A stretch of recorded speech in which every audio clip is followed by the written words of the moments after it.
That's 801-850-9100, or you can go to advancedwindows.com. This is the story of the one. As a safety manager at a manufacturing plant, he does everything he can to keep his coworkers safe. From finding ways to reduce risks to keeping safety supplies in stock. And for that, he relies on Grainger. Grainger offers a broad range of quality products and next-day delivery, so he can always play it safe. Call 1-800-GRAINGER, click Grainger.com, or just stop by. Grainger, for the ones who get it done. Every success you've had began with a great opportunity. Now there's another one. Last aid year, University of Maryland Global Campus awarded over $21 million in scholarships to qualified students, including community college students, service members, veterans, and working adults. Now is the time to move your career forward with an online and accredited skills-based education. Learn more at umgc.edu. Certified to operate in Virginia by Chef. KSL News Time 12:54. One day, Parkinson's disease may be detected by the stroke of a pen. Here's ABC's Sherry Preston. Handwriting can be a good way to detect Parkinson's because it combines cognitive, perceptual, and fine motor skills into one action. Biomedical engineers created a self-powered pen with magnetic ink that can analyze handwriting, reflecting motor control and tracking coordination. AI models then were able to distinguish between those who had Parkinson's disease and those who didn't with 96% accuracy. Only a handful of patients tried the new pen for the research, and doctors say a lot more study is needed. Sherry Preston, ABC News. More Microsoft workers are losing their jobs. The company is planning to lay off another 305 workers this August, in addition to previous cuts announced last month. That's about 6,000 employees company-wide. Hims and Hers Health is expanding into the European market, buying telehealth platform Zava. CNBC reports it will grow its active customer base by 50%, reaching Ireland, France, and Germany. The Buy Now, Pay Later app Klarna is working on creating a debit card. CNBC says it's part of an effort to expand their bank's abilities. Now, it will start testing the card in select cities. Taking a look at your money at this moment, the Dow up by 240 points, more than 0.5%, sitting at 42,545. S&P is up by 37 points, the NASDAQ up by 167. And one of the two famous baby eagles from a popular live stream has taken off. Sunny decided to set off and say goodbye to Gizmo for now. There is nothing confirming Sunny will ever come back, but she definitely could. Pantheon Clinical Research is conducting a chronic migraine clinical trial. Located just minutes from Salt Lake City with plenty of free parking, this study is open to children ages 12 to 17 who suffer from chronic migraines. To pre-qualify, your child must have 8 or more migraine attacks each month and at least 15 headache days. They should also currently be taking or have taken oral medication for migraine relief. All study-related visits, tests, and medications will be provided at no cost. Plus, reimbursement for study-related travel may also be available. As a parent, it's never easy to watch your child suffer. This is your chance to help them find relief. For more information, call Pantheon Clinical Research at 385-281-0550. That's Pantheon Clinical Research, 385-281-0550. Or visit us online at pantheonclinical.com. Again, that's 385-281-0550. Or go to pantheonclinical.com. This message comes from Viking, committed to exploring the world in comfort. Journey through the heart of Europe on an elegant Viking longship with thoughtful service, destination-focused dining, and cultural enrichment on board and on shore. With small ships that bring travelers closer to the destination, there's more time to explore. And every Viking voyage is all-inclusive, with no children and no casinos. Discover more at Viking.com. What was that? That is business phone bliss with the Ooma Cloud Phone System. It handles all our voice, video, and messaging needs. You sound very... Calm? I am. Ooma has everything I need to run my business more efficiently, like virtual receptionist, call routing, and video conferencing. And it starts at just $19.95 per month per user, plus taxes and fees. Ooma. Nice. Find your business comm at ooma.com/radio. Teens can get up to $200 with a teen Teen Learn and Earn account. Plus, continue earning rewards as they master the essentials of finance. More at cypresscu.com/teen. KSL Broadcast Group contests are open to participants 18 years of age and older that are residents of Utah, unless otherwise specified. Employees or agents of the station, Bonneville International Corporation, other area radio stations, or any entity associated with the contest may not enter. Persons who have won in the last 30, 60, or 90 days from a station contest or event may not be eligible. Full general contest rules are available at kslnewsradio.com/contests. Traffic and weather is brought to you by Mountain America's Double Rewards credit card promotion. What's happening on the roads, Ricky? We still have crews working to clear this crash in Utah County, southbound I-15 near Center Street in Orem. It is out of traffic on the shoulder and no delay. And no delays on any of your Salt Lake County freeways at this time. Ricky Meeson, the KSL Traffic Center. Taking a look at the forecast for the Wasatch Front. Today's high 76 up to 79 tomorrow. And then the temperature climbing all the way up to 90 degrees by the time we get to Sunday. Looks like our next chance of rain, possibly just a very slight chance coming our way on Friday. Right now, a lot of sunshine in downtown Salt Lake City and 70 degrees.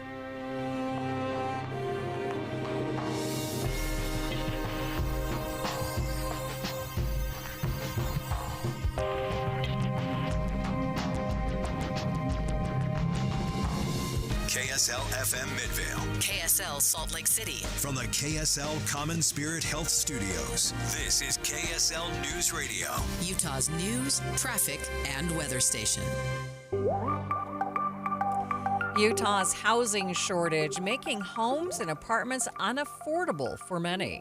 It's no surprise to people that a lot of these prices, whether you are a renter or you're an aspiring homeowner, are pretty out of reach for the average Utahn. The time is 1 o'clock on Tuesday, June 3rd. It's midday. I'm Maria Shilaos. Coming up, a deep dive into a new study saying Utah lacks starter homes and what's being done to bridge the gap between supply and demand.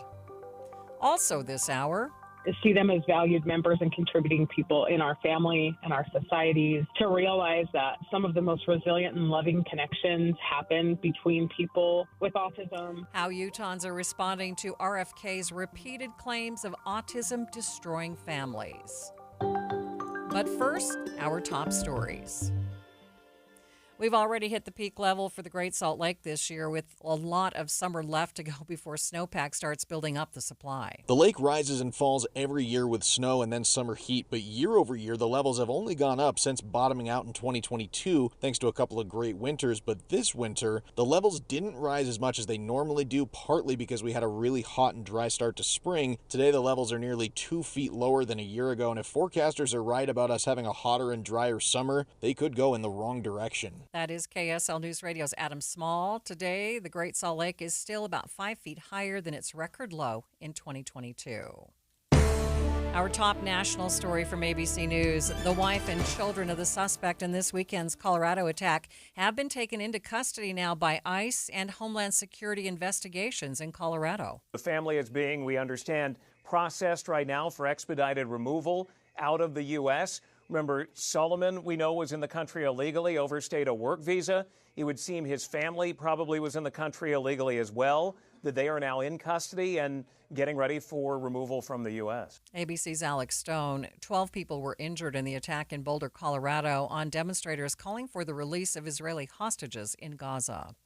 South Korean media say the liberal candidate has been elected president. The main conservative candidate earlier conceded defeat. The victory would cap months of political turmoil triggered by the brief imposition of martial law by their now ousted conservative leader. Elon Musk is now calling the president's big, beautiful bill a disgusting abomination. Utah Senator Mike Lee reposting Musk's comments with his own thoughts, saying that, quote, federal spending has become excessive. The resulting inflation harms Americans and weaponizes government. The Senate can make this bill better, and it must now do so.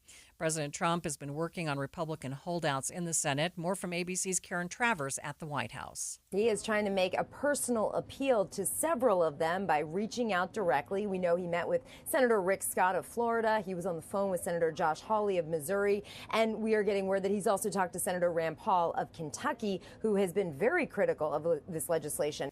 The Senate is trying to get this bill done and to the president for his signature by July 4th. Taking a look at your money at this moment, the Dow is up by 231 points, more than 0.5%, sitting at 42,536. S&P 500 up by 37, and the Nasdaq gets up by 172 points, nearly a full percent. Traffic and weather, it's brought to you by Mountain America's Double Rewards credit card promotion. What's going on, Ricky? Is a delay-free drive on all the Valley freeways, but we still have the final clearing of this crash in Utah County, southbound I-15 near Center Street in Orem. It's over to the right shoulder and out of traffic. The Garden Restaurant is opening June 30th in Salt Lake City. Enjoy a fresh, healthy menu. Soon to be opening June 30th, Monday through Friday, 11 to 3. Fresh flavors, iconic location, the Garden Restaurant. Ricky Meese in the KSL Traffic Center. A lot of sunshine in the 7-day forecast. The only day with a chance of rain is next Friday, and the temperature is creeping up to 91 degrees by Sunday. 70 degrees from the KSL Common Spirit Health Studios.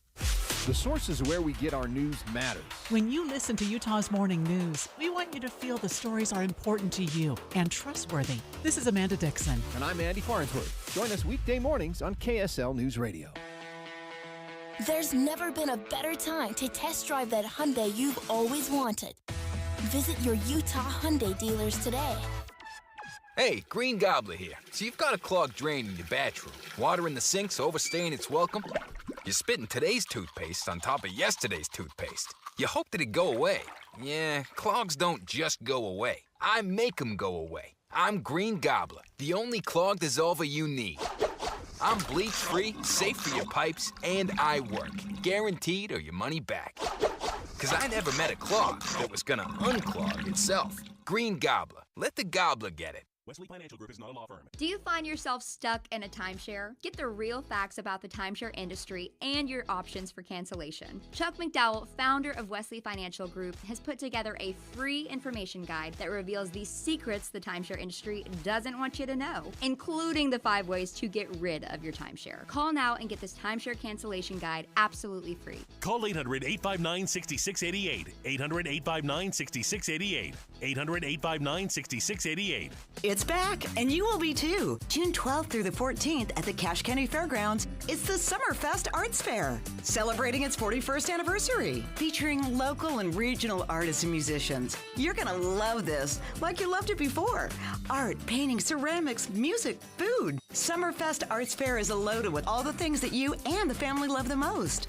Then get set for an amazing lineup of musicians, featuring headliners the Lonely Hearts Club Band, the Last Wild Buffalo, and Music City Groove. Plus, enjoy other regional musicians like the Highline Drifters and Fry Pan Band. This is where local, regional, and national artists come together to celebrate the arts. So discover 165 artist booths, 38 performing groups, and 30 food vendors, along with a plein air art competition.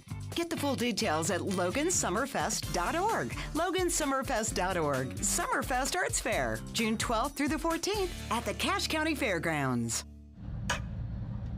An emergency can happen any second. Here's a few seconds to think about where you'd go. When you need medical care fast, the closest emergency room is a smart thing to know. Common Spirit Health ERs are your direct path between feeling scared or uncomfortable and feeling better. Find emergency care in your neighborhood at mountain.commonspirit.org. A new analysis says Utah is one of the worst states in the country to buy a starter home. Thanks for tuning in to Midday. I'm Maria Shilaos. Research company Construction Coverage ranked Utah as the 8th worst state to find a home price for first-time buyers, and Salt Lake City ranking 49th out of the 54 large U.S. metro areas. KSL News Radio's Adam Small takes us to the heart of the story, Utah's housing crisis. The research company Construction Coverage gave the Beehive State this rating for a few different reasons, namely because they say we have the worst supply of starter homes in the entire country, and they define a starter home as one with 3 or less bedrooms. The analysis shows typically more than 2/3 of a state's housing supply is made up of starter homes, but here in Utah, only about 42% of ours are starters. Analysts say western states especially have been building more and more large homes in recent years, which has only contributed to the problem. And with a low supply and high demand comes high prices, and analysts say the average price of a new starter home in the Salt Lake area is just north of $476,000, and that mortgage payment for that home eats up nearly half the average person's monthly income. Salt Lake, Provo-Orem, St. George, and Logan all ranked in the top 10 worst markets for starter homes in their respective market sizes. KSL News Radio's Adam Small there. It's not any better for rentals either. A Zillow analysis says in the Salt Lake City area, renters need to earn nearly $70,000 a year to afford the average monthly rent. Steve Waldrop, Senior Advisor for Housing Strategy, spoke to me earlier about the governor's plans to build starter homes and why apartments aren't really good enough for long-term growth. The challenge with apartments is, just kind of built in. They're somewhat transient by nature. Housing stability is really what we're going for, and beyond housing stability, the opportunity to create wealth and generational wealth through home ownership. Waldrop says the governor is still committed to his goal of building 35,000 starter homes within the next few years. This goal now allows for starter condos as well. Single-family homes, obviously, you think about the American dream, and it comes in the shape and size of a single-family home typically. Lots are definitely getting smaller because the price of land is increasing, and that's just a function of economics. But the single-family home really is the governor's priority because it provides that opportunity for people to have their own space and their own yard. And, what we're seeing more of now is more shared amenities within those single-family communities where you have maybe a little bit of smaller lots, but you also have community amenities right adjacent to those individuals with smaller lots so that they can access and have that quality of life that everybody wants. Mill Creek Mayor Jeff Silvestrini says a big challenge with building starter homes right now is the cost of land. He tells Debbie Dujanovic and Greg Skordas that developers need to do more with smaller lots. One of the biggest costs of building housing is the land cost. So if you're required to put a house on a big lot, it's going to cost more than a small lot.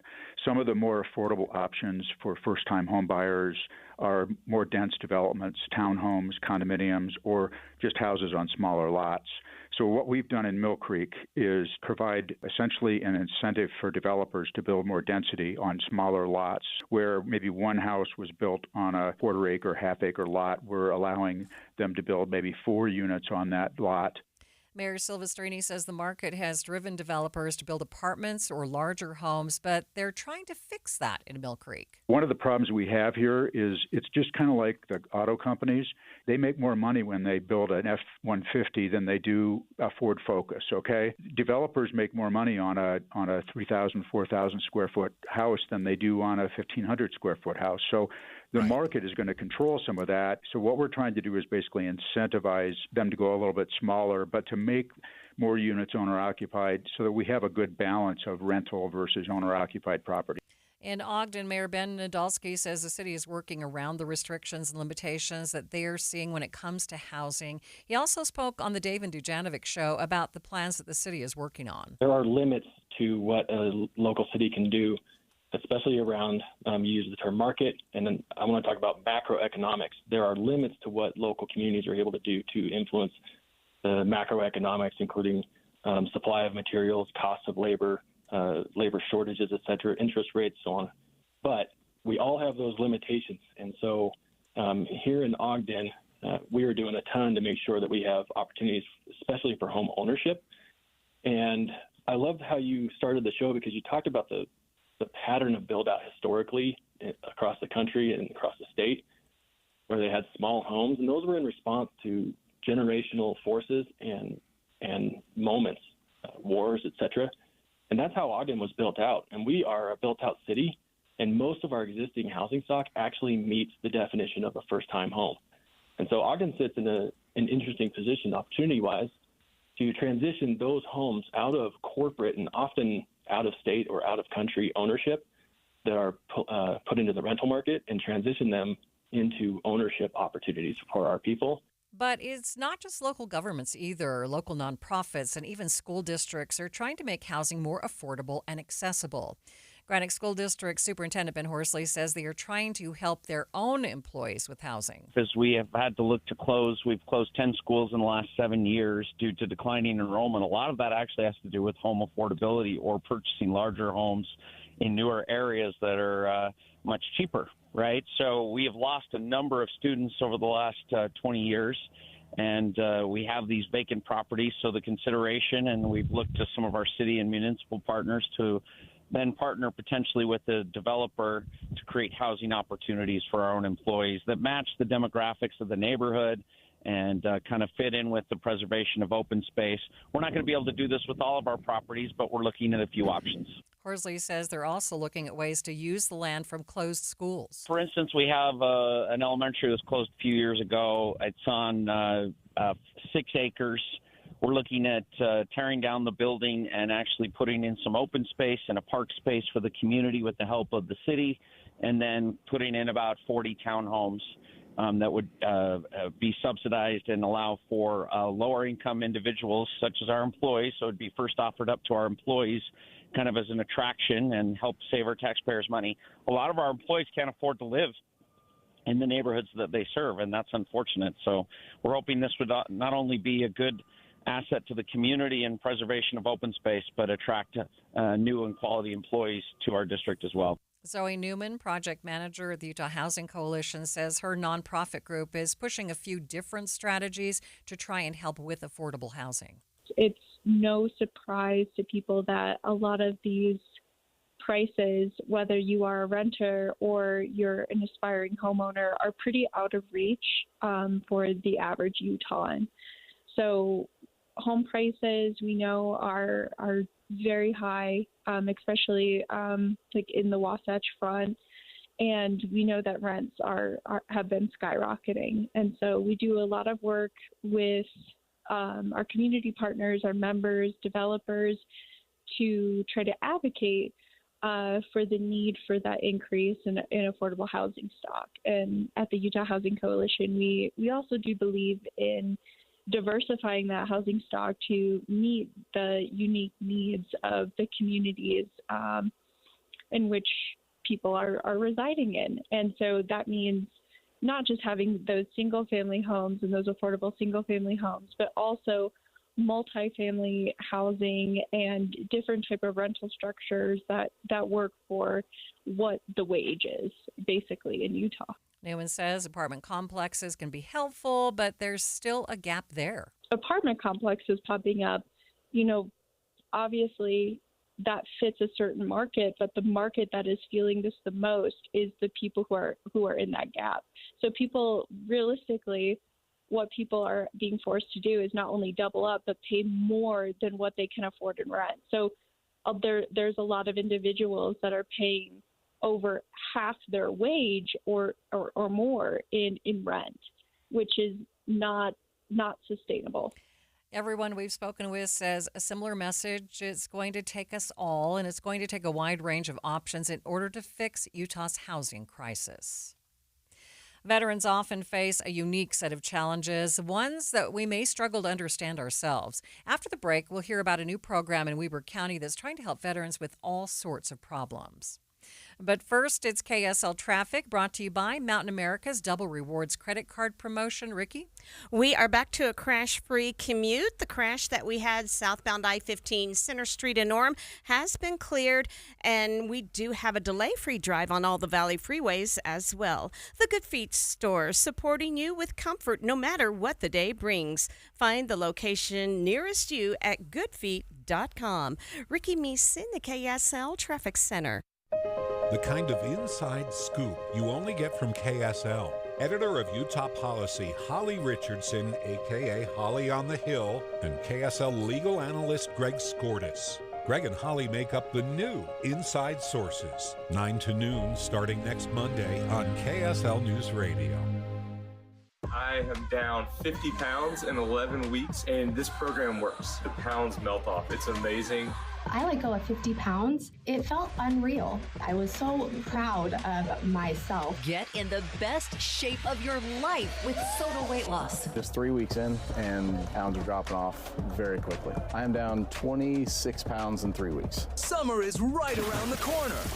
Your summer body starts right here because Soda's summer savings are on. Every single day, Soda Weight Loss is helping people let go of the weight without drugs, without hunger, and the weight stays off. I tried other things, came to soda, just amazing. I started on soda 8 months ago, and I have released 80 pounds now. Summer savings, stunning results, only at Soda Weight Loss. Get started now at sodaweightloss.com. That's SOTA weightloss.com. Soda is, say it with me, state of the art. Join KSL and the Greenhouse Show this Saturday at the Weber Basin Water Conservancy District's 2025 Spring Garden Fair. The fair takes place at Weber Basin Water's Learning Garden at 2837 East Highway 193 in Layton. There will be activities for the whole family to enjoy as you see the garden and learn how you can have beautiful, low-water landscaping in your yard. There's information about all types of plants, drip irrigation, and other water-related education. Weber Basin Water this Saturday from 8 to 2. Free hot dogs, chips, cotton candy, and drinks for the family. There will be landscape experts on hand to answer all your gardening, lawn, and landscaping questions. See vendors, education booths, and a bird show happening 4 times during the fair, and prize drawings for participating in garden activities. Visit weberbasin.gov for more details. The event is free. They'll feed you lunch and help you learn something at this year's Weber Basin Water Conservancy District's 2025 Spring Garden Event, 2837 East Highway 193. We'll see you in the garden. Progressive knows road trips without your pet can be tough. Hi, this is Next Stop Dog Boarding. Hi, it's Scott again. How's Squeaks doing? You can tell if he's stressed by his eyebrows. Oh, and his breathing should sound like this. Scott, Squeaks is exactly the same as last time you called. Okay, let's talk in 20 to see if anything's changed. With Progressive, your pet is covered up to $1,000 in vet bills in case of a car accident. So next time, you can take your pet with you. Progressive Casualty Insurance Company and affiliates. Not available in all states. Coverage for dogs and cats is included with the purchase of collision coverage and subject to policy terms. I'm Ed Evans, CEO of Consumer Cellular. No, we're not one of the big guys. Truth is, we don't want to be. If you're over 50, Big Wireless probably has you paying for more data than you might need. You could be throwing away thousands over a lifetime. We're not here to be the biggest.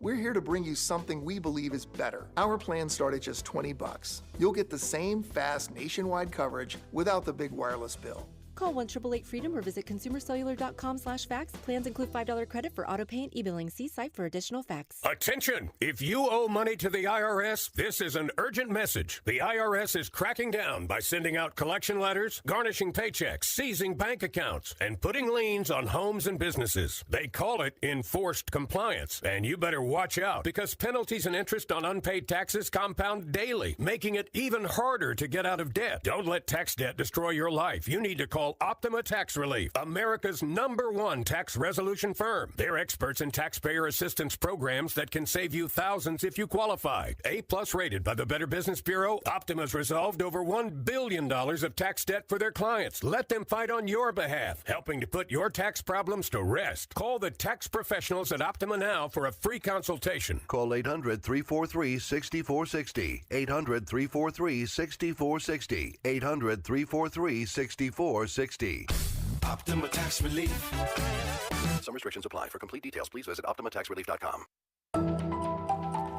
You are listening to Midday with Maria Shilaos. If you are a veteran, or if you have a family or friend who is a veteran, you probably know a bit about the unique challenges our former military service members face.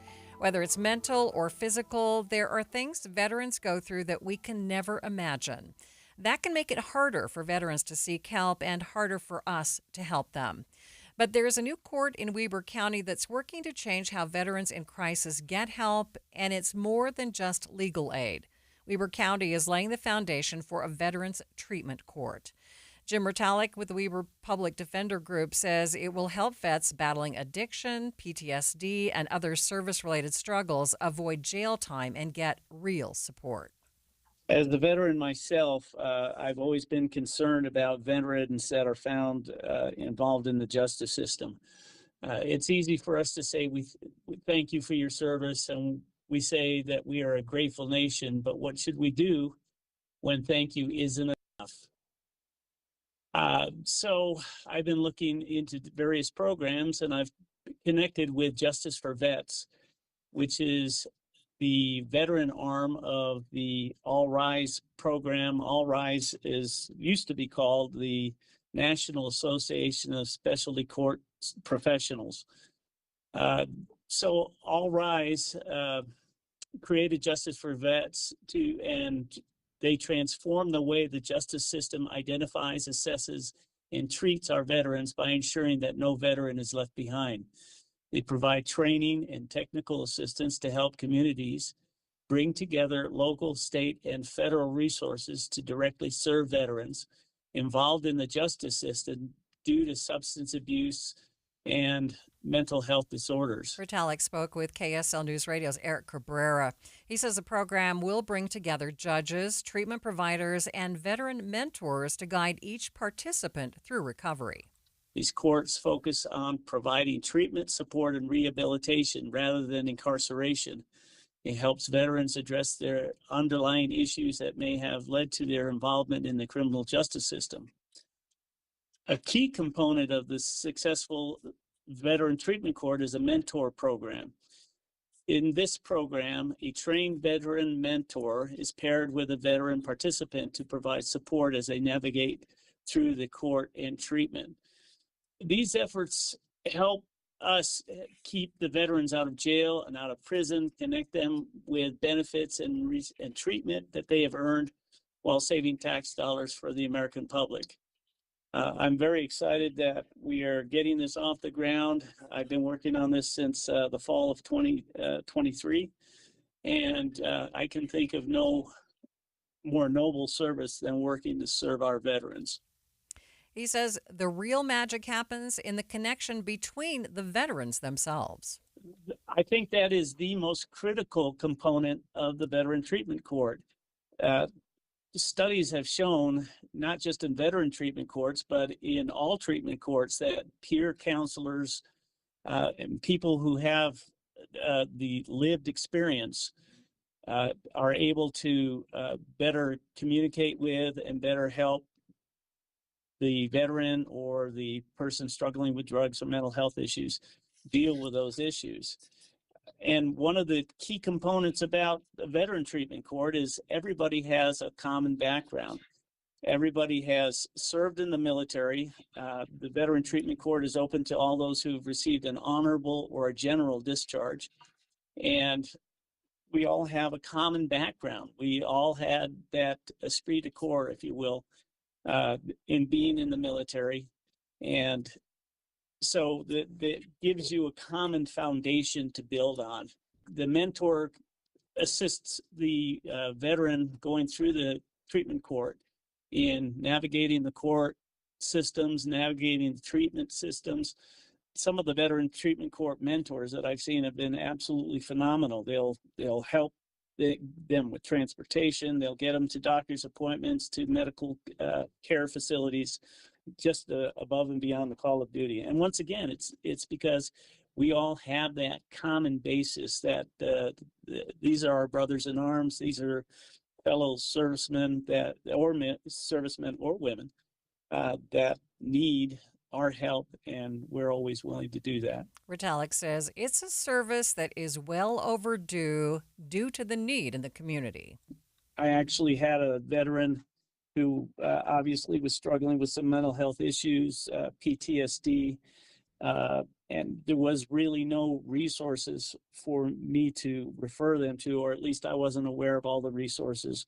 I did the best I could, and he would come to court with his treatment, with his dog, and his emotional support animal, and it was very frustrating because he was very frustrated. He didn't know which way to turn, and the sad thing is he died of suicide before the case was resolved.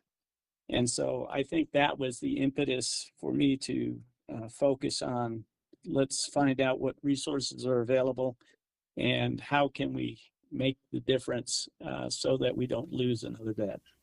If the plan is approved later this year, it'll be the first of its kind in northern Utah, designed to lift up those who have already given so much. We owe our freedom to these people. We owe them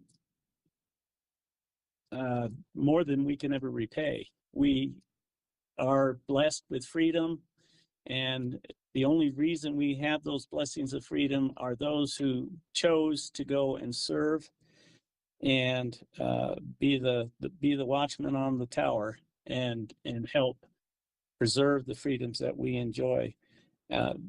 The mental and emotional impacts of these activities that they engage in sometimes result in the mental health issues, the drug addictions, and things of that nature. And so I think as a society, we owe them everything we can do to try to change that trajectory of their life and bring them back into society and help them become productive and successful. Jim Rotalick is with the Weber Public Defender Group. If you are a veteran in crisis, you can also get additional mental and emotional support by calling the National Suicide Hotline at 988, then press 1 for the Veteran Crisis Line. It's the KSL Give-a-thon. Be a smile maker for the kids at Primary Children's Hospital. A special reminder for our Give-a-thon tomorrow, Wednesday, June 4th, beginning at 8 in the morning. Now, the goal to support the children and families of those receiving treatment at Primary Children's Hospital. But you don't have to wait until tomorrow. It gets busy, you know. You can donate now. You can do it by visiting kslkids.com or by texting the word SMILE to 57500. And a special thanks to J&J Garden Center for being our Smile Maker sponsor. You too can be a Smile Maker. All you have to do is commit to a small donation of $15 or more a month. Just visit kslkids.com or text the word SMILE to 57500 for more. It's 1:30 midday at KSL News Radio. I'm Maria Shilaos. Some of the stories we are watching this hour. Utahns responding to comments from Robert F. Kennedy about autism destroying families. Police officers receiving emotional support for difficult cases, and KSL traffic. Ricky? We are at a crash-free, delay-free drive on the Valley freeways, and they've also opened up all lanes of traffic southbound SR 36 Main Street going through Mills Junction and Stansberry Park. Maria? Thanks, Ricky.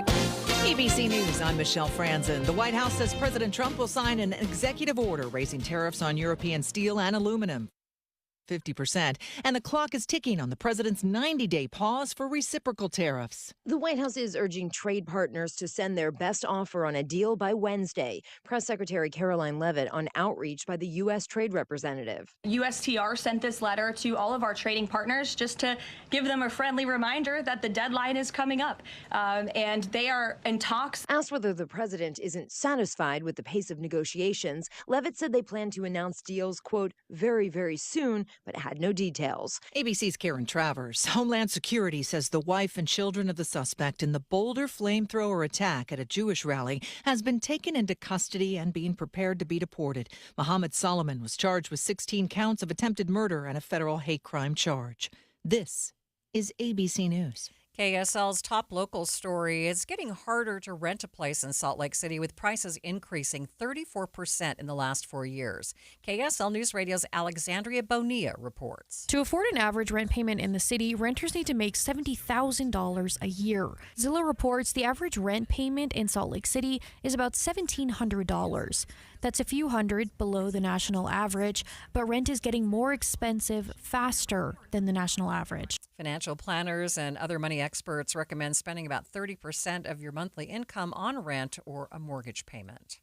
The Granite School District is looking at a different kind of issue, housing. Superintendent Ben Horsley tells Dave and Dujanovic they're considering tearing down an old closed school and putting in a park with the help of the city. And then putting in about 40 townhomes that would be subsidized and allow for lower income individuals such as our employees. So it'd be first offered up to our employees kind of as an attraction and help save our taxpayers money.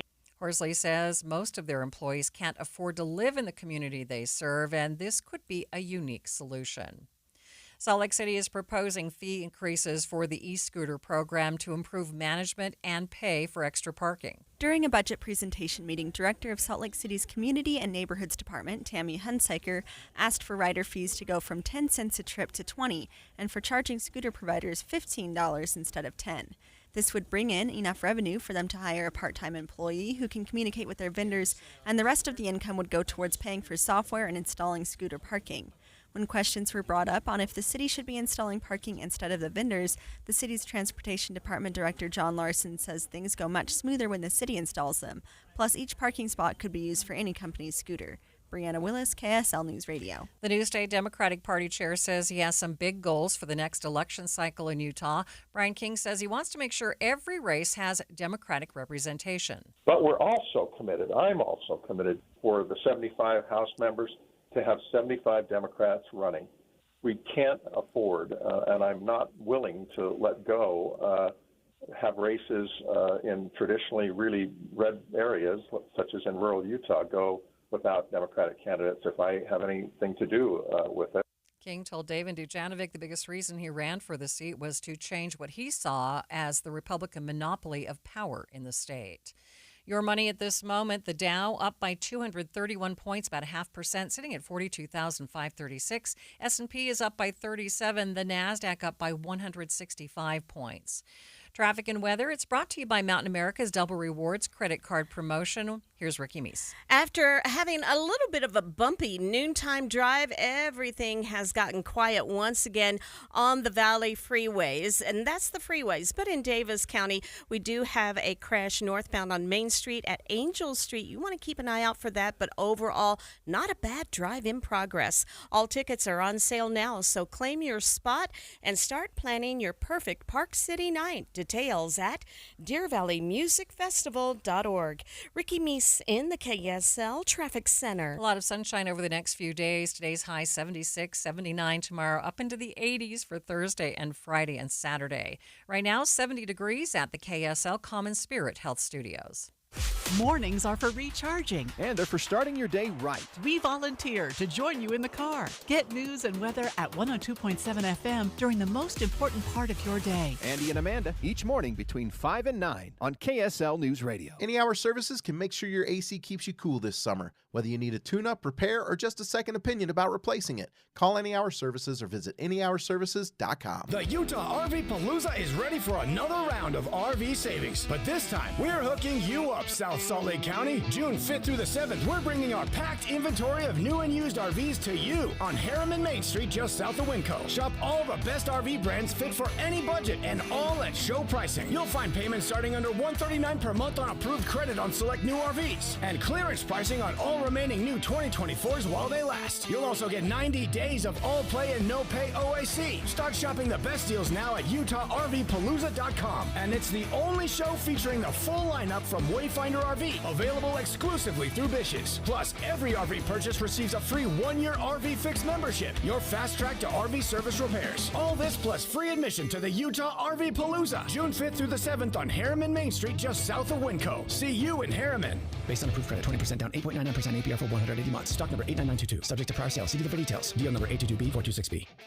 Your electric bill is going to be higher for summer, but not if you get new windows from Advanced Window Products. State-of-the-art double-pane windows and insulated frames, any style, any color, from a company that's been building them right here in Salt Lake City for 39 years. Not only are you buying local, but you're cutting out the middleman because they're the factory. You save 30, even 40% on your new windows, and you get a lifetime guarantee from a trusted local company. If there's a problem 5 years from now, they come right over and get things straight. And right now, you can save even more. If you call Advanced Windows for a quote, they'll give you an extra $2,500 off on 10 windows or more. Advanced Windows offers buy now, pay later. They have 60-month 0% financing. They always work out affordable payments, plus $2,500 off. So get your new windows for summer. Make the call now, 801-850-9100. That's 801-850-9100, or you can go to advancedwindows.com. You were listening to Midday with Maria Shilaos. As Health and Human Services Secretary Robert F. Kennedy Jr. prepares to launch a study into the causes of autism, comments he's made about autism destroying families, prompting outrage and disbelief from families of those with autism. Autism destroys families. More importantly, it destroys our greatest resource, which are children. These are children who should not be suffering like this. These are kids who, many of them were fully functional and regressed because of some environmental exposure into autism when they're 2 years old. And these are kids who will never pay taxes, they'll never hold a job, they'll never play baseball, they'll never write a poem, they'll never go out on a date. Many of them will never use a toilet unassisted. I spoke with the executive director of the Utah Parents Center, Joey Hanna. She takes issue with this kind of thinking.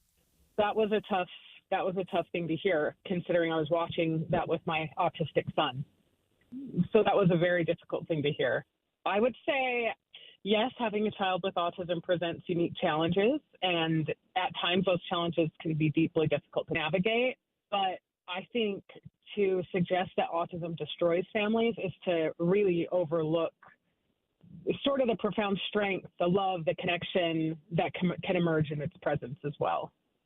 I think for me, having a child with autism often gives me more than it takes. And certainly autism spectrum disorder is a spectrum, and, our kids and our family members fall all over it. So, that's my personal initial reaction, was that it was quite offensive. Tell me your concerns about how this type of rhetoric affects our society.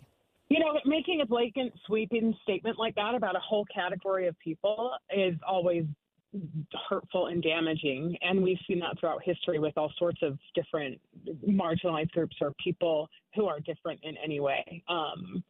It's harmful. It pushes our efforts towards autism acceptance and neurodiversity acceptance and inclusion. It pushes us back. Blanket statements are harmful. What have you heard from other families, or have you heard from other families? Yeah, I have heard from other families. Obviously, we serve more than 10,000 families a year at the Utah Parent Center, and a significant number of those families are impacted by autism. And I would say that, much like autism spectrum disorder, being a spectrum and being, super diverse in terms of a community, so are the views of families. I certainly think that, there are some families that most definitely struggle and whose families are significantly impacted by the presence of autism. But I will say that to say that autism ruins families, or to even state, for instance, a statistic that might say that families impacted by autism are more likely to experience divorce or more likely to experience, a gamut of other things. I think that that's a short-sighted view and a short-sighted take, and not digging into that more. So my question would be, well, why? Well, for us here at the Parent Center, I can tell you that it's because we struggled to get resources. We have over 10,000 people on the wait list for DSPD for HCBS Medicaid services, and we're looking at cutting Medicaid right now. I think at the end of the day, we really have to look at what resources are truly available for families. Sometimes there are families who wait a year or 2 years who have been identified as having a possible autism diagnosis. We know how important early intervention services are, yet we have families who are waiting during those critical months to get a proper diagnosis, to even be eligible for services that they then go on a wait list for. So, yeah, this is a touchy subject. In his criticism, the secretary has been very specific about the abilities of autistic children or autistic people. Talk to me a minute about that for just a minute, because not every child is created equal. That's true. Yeah, that is true. And not every child who has autism lacks the ability to communicate with words. Not every child with autism or individual with autism who can't communicate with words is incapable of work or contributing to society in all sorts of different ways. So the neurodiverse community, and particularly, people who are on the autism spectrum, are literally as diverse as any group of people that there are. And of course, we see all sorts of different ends of the spectrum, from people who require full care and full support and offer their skills and their talents look different than someone who may have, be mildly impacted and who happens to have a special skill in the sciences or something like that. So people are all over the spectrum. How would you like the community to think of autism and those people who are affected by autism? Number one, see them as valued members and contributing people in our family and our societies, to realize that some of the most resilient and loving connections happen between people with autism and their families, and that people with autism spectrum disorder can participate fully and inclusively in our environment if they're just given the chance. I think we expect people to fit a certain mold, and it's just not the reality. It's not how people are. It's not how we're made. It's not who we are. Any final thoughts for us?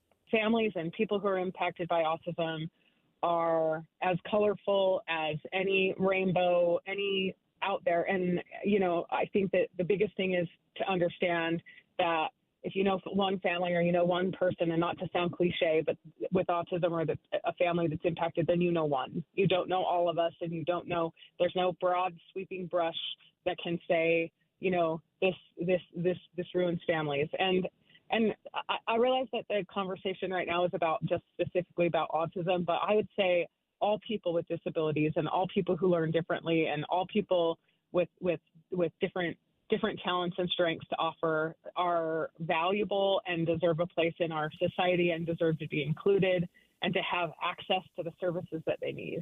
That is the executive director of the Utah Parents Center, Joey Hanna. Midday with Maria Shilaos continues in just 60 seconds. Hey, Green Gobbler here. So you've got a clogged drain in your bathroom. Water in the sink's overstaying its welcome. You're spitting today's toothpaste on top of yesterday's toothpaste. You hope that it go away. Yeah, clogs don't just go away. I make them go away. I'm Green Gobbler, the only clog dissolver you need. I'm bleach-free, safe for your pipes, and I work. Guaranteed or your money back. Because I never met a clog that was gonna unclog itself. Green Gobbler. Let the gobbler get it. Wesley Financial Group is not a law firm. Chuck McDowell here again. Over the years, I've seen way too many timeshare exit companies pop up, take folks' money, and disappear. I just saw an ad from an exit company started by a couple of bozos that used to work for me. My advice, don't hire a bozo's outfire. Want out of your timeshare? I'll send you our free timeshare exit info kit explaining your options for cancellation. Call Wesley for your free kit. Call 800-995-2929. That's 800-995-2929.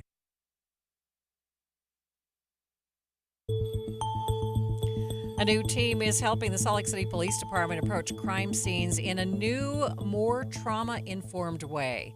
The department now has social workers on duty from about 8 in the morning until midnight every night, ready to help provide crisis support. Logan Bridges is one of the police department's social workers, and she says she gets called in to help hundreds of times every month.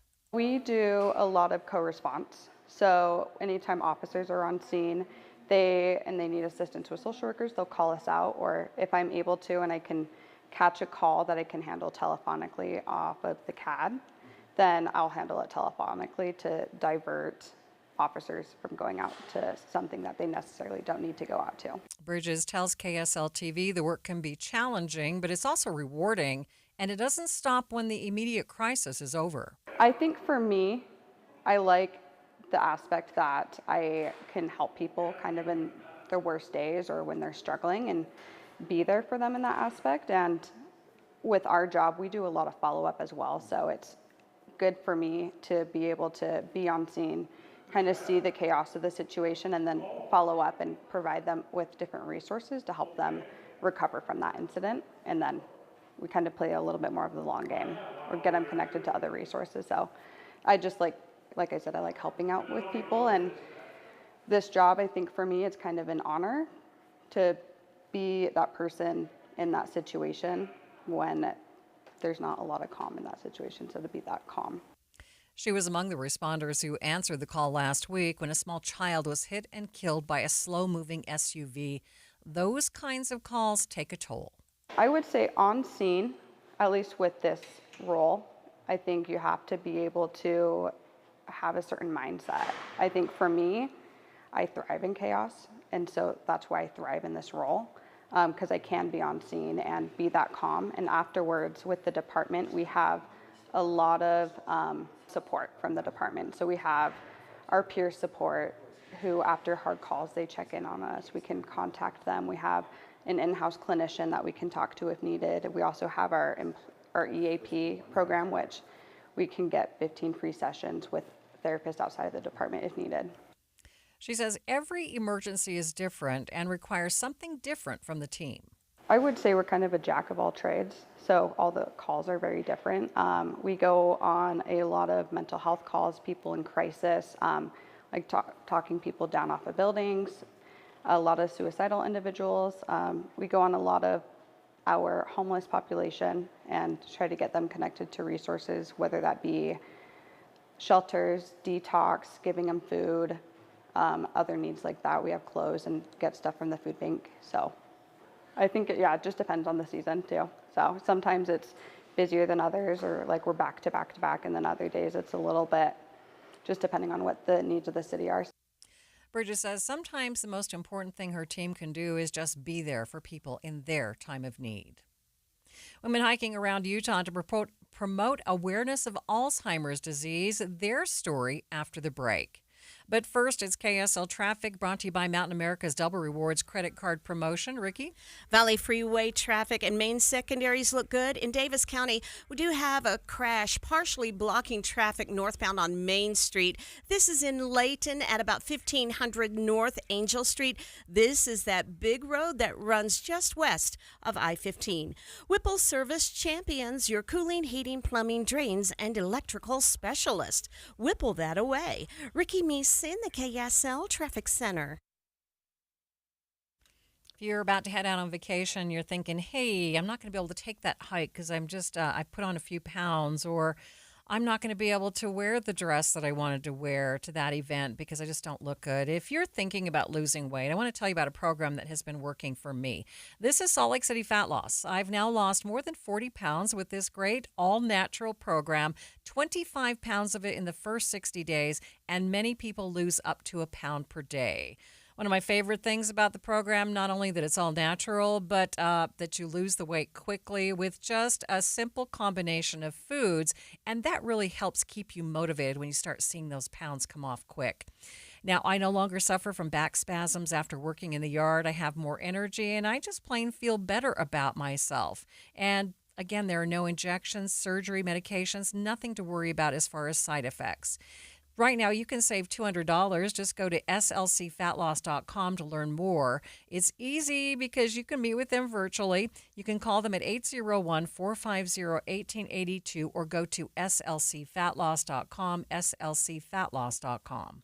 It's time for the KSL Give-a-thon. We need your help raising money for sick Utah kids receiving treatment at Primary Children's Hospital. Go to kslkids.com and donate today. Be a smile maker. An automatic gift each month helps save the lives of children all year long. Sponsored by J&J Garden Center in Layton. A big thanks to other generous sponsors, including the Utah Hyundai dealers, for their amazing support of the kids of Primary Children's. The KSL Give-a-thon. We can't do it without you. Please give today at kslkids.com. Market volatility isn't slowing down. If you're nearing retirement, now is not the time to wait and see. Every day of uncertainty can put your future at risk. It's time to diversify. I'm Jeff Jr. with Trajan Wealth, and I want you to know you can create certainty, locking in guaranteed income for life. This means predictable, stable cash flow, even in turbulent times. You've worked too hard to leave your retirement to chance. Right now, there are options to receive up to 30% upfront or annual growth of up to 10% for retirement income. That's up to $30,000 upfront or up to $10,000 per year on $100,000, all guaranteed for retirement income. Don't wait. Call Trajan today at 801-899-7600. 801-899-7600. Annuity guarantees are based on the claims paying ability of the issuing insurance company. Any examples provided are hypothetical. Annuities are issued with prospectus and sales brochures and should be reviewed carefully before funding as features and benefits vary. DBA in most states as Trajan Wealth Insurance Solutions. Imagine waking up every morning with a smile you're proud of. No more hiding, no more pain. Stubbs Dental Implant Center, Utah's Best of State winner for 3 years in a row, has helped thousands of people ditch the dentures and say goodbye to missing or broken teeth. Their expert team specializes in giving you a permanent, natural-looking smile with dental implants that feel and function just like real teeth. With over 2,000 five-star Google reviews, their patients say it best.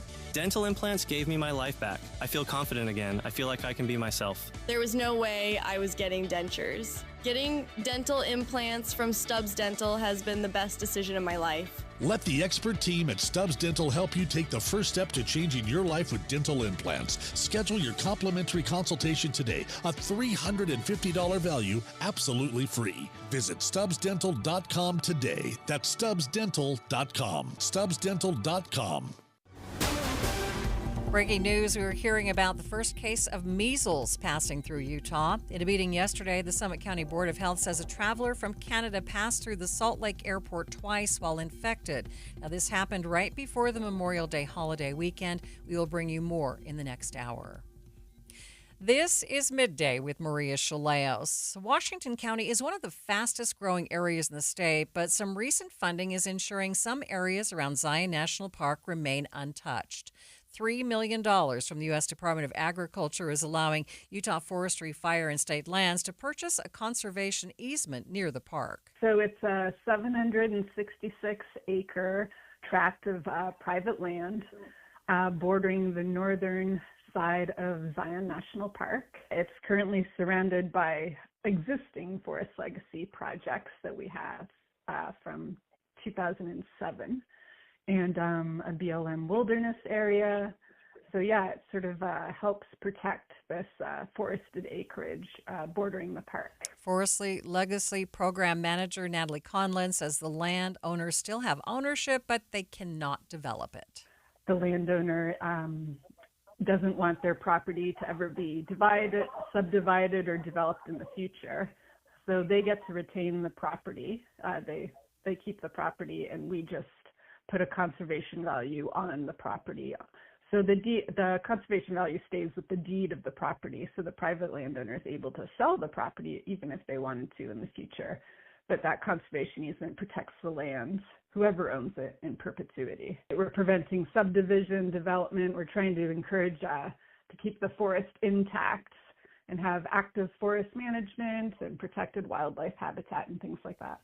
This conservation area will protect native species of plants, animals, and fish, as well as a tributary to the Virgin River, which has been designated as a National Wild and Scenic River. She explains how they decide which lands to protect in this way. Every year, we're allowed to submit up to 3 projects from our state to compete on the national level. We have a state ranking committee that looks at the projects that our Utah landowners apply for every year. And what we're looking for are the property has to be at least 75% forested and have some national significance, so threatened and endangered species or important water resources, wildlife habitat, contributing to local timber economies, all sorts of things. So we look at all those attributes and determine which projects look like they could compete on a national level. It's called the Zion Connectivity Project. It's part of over 1,700 acres of protected lands along the northern boundary of Zion National Park. The Alzheimer's Association says 45% of dementia cases are potentially linked to factors that we can change. That's one reason why a local women's group traveled more than 6,000 miles to take a hike. KSL TV's Jody Reynosa spoke with the group after their reunion last night, celebrating how these 21 women hiked 70 miles in 2 weeks in Greece. We tend to have some that they just drag. They're like, I'm not sure I can do this. I'm not sure I'm healthy enough. I'm not sure I'm fit enough. And one of the things we do is really spend 6 to 8 months getting them ready, get them fit so that they can come and enjoy it. That is Michelle Lockhart of Pleasant Grove, a functional medicine practitioner, registered nurse, and the founder of More Energy Health. The name of our hiking club is Fit Me Adventures. And it is an offshoot of More Energy Health because we want to have people have something to grab a hold of. Being healthy for health's sake is really hard to wrap your mind around. But being fit because everybody else is going to be hiking and I want to keep up, that's a totally different ball game. And so women's trips, we've done 4. We've done the coast of Portugal. We've done the Amalfi Coast in Italy. We've done the Highlands of Scotland and the coast of Ireland, and now our Greece trip. Next year, we're going to do Croatia and Slovenia and the Julian Alps in Slovenia. On their most recent trip, every single one of the women ages 50 to 70 made it to the top of Mount Zos in Greece, a place where legend has it Zeus spent his teenage years. I've never had somebody say, man, I really wish I hadn't have done that. They always just have this moment when they're standing at the top of the mountain with the wind blowing in their hair, and they're saying, I can't believe I'm here. This is the coolest thing ever. And to me, that is fantastic and amazing. Lockhart says in the years that she's been leading these groups, she's learned a lot, and so have her hikers. Yeah, I think the very first year that we did this, we had a lot less fitness level. People were not as prepared. There was a lot more blisters, a lot more dragging. But as we've gone and we have people going year after year, the fitness level has increased. But the great thing is we bring new people in who might not be quite as fit, but now we all know how to wrap our arms around them and rah-rah them and get them really involved and enmeshed in the group so that they just have this can-do attitude. I can do this because all of these other ladies have done it and I can do it too. Lockhart says the cost of the trip includes the 6 months of training ahead of time. You get to that point where people are like, this is the best time. I want to do this again. I want to stay healthy so I can continue to do this year after year after year so that I don't lose that and slip into marginal decades instead of having these last decades be some of the best decades of your life. More information can be found online at moreenergyhealth.com. Coming up on Midday, we'll tell you about a new program from Weber State University that's making it easier and more accessible to create a will and other estate plans. Stay with us.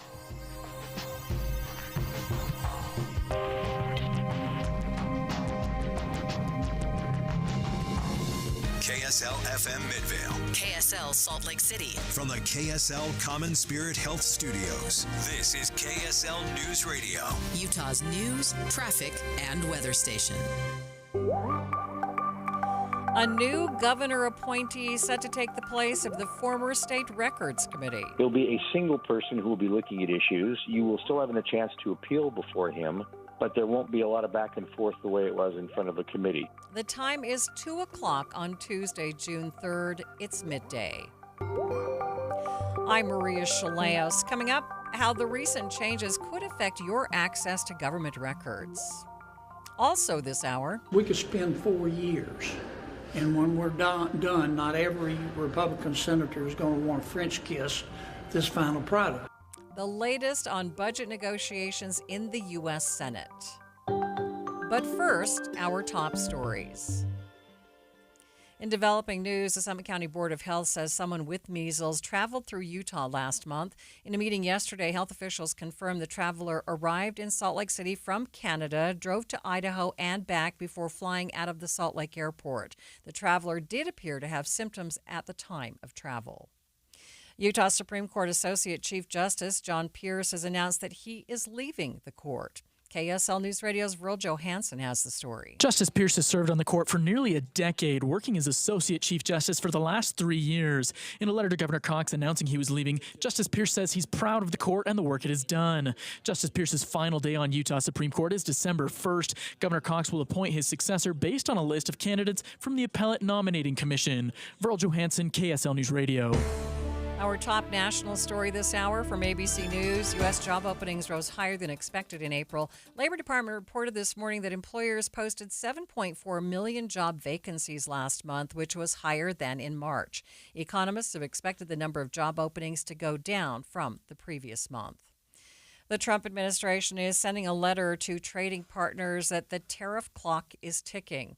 There's just 6 36 days left before the end of the 90-day pause on sweeping reciprocal tariffs, and no deals have been signed. The White House is urging trade partners to send their best offer on a deal by Wednesday. Press Secretary Caroline Leavitt on outreach by the U.S. Trade Representative. USTR sent this letter to all of our trading partners just to give them a friendly reminder that the deadline is coming up, and they are in talks. Asked whether the president isn't satisfied with the pace of negotiations, Leavitt said they plan to announce deals, quote, very, very soon, but had no details. Karen Travers, ABC News, the White House. After 6 months of political turmoil, South Korea has a new president. South Korea has elected Lee Jae-myung as president, marking a sharp political shift after the impeachment of former President Yoon Suk-yeol.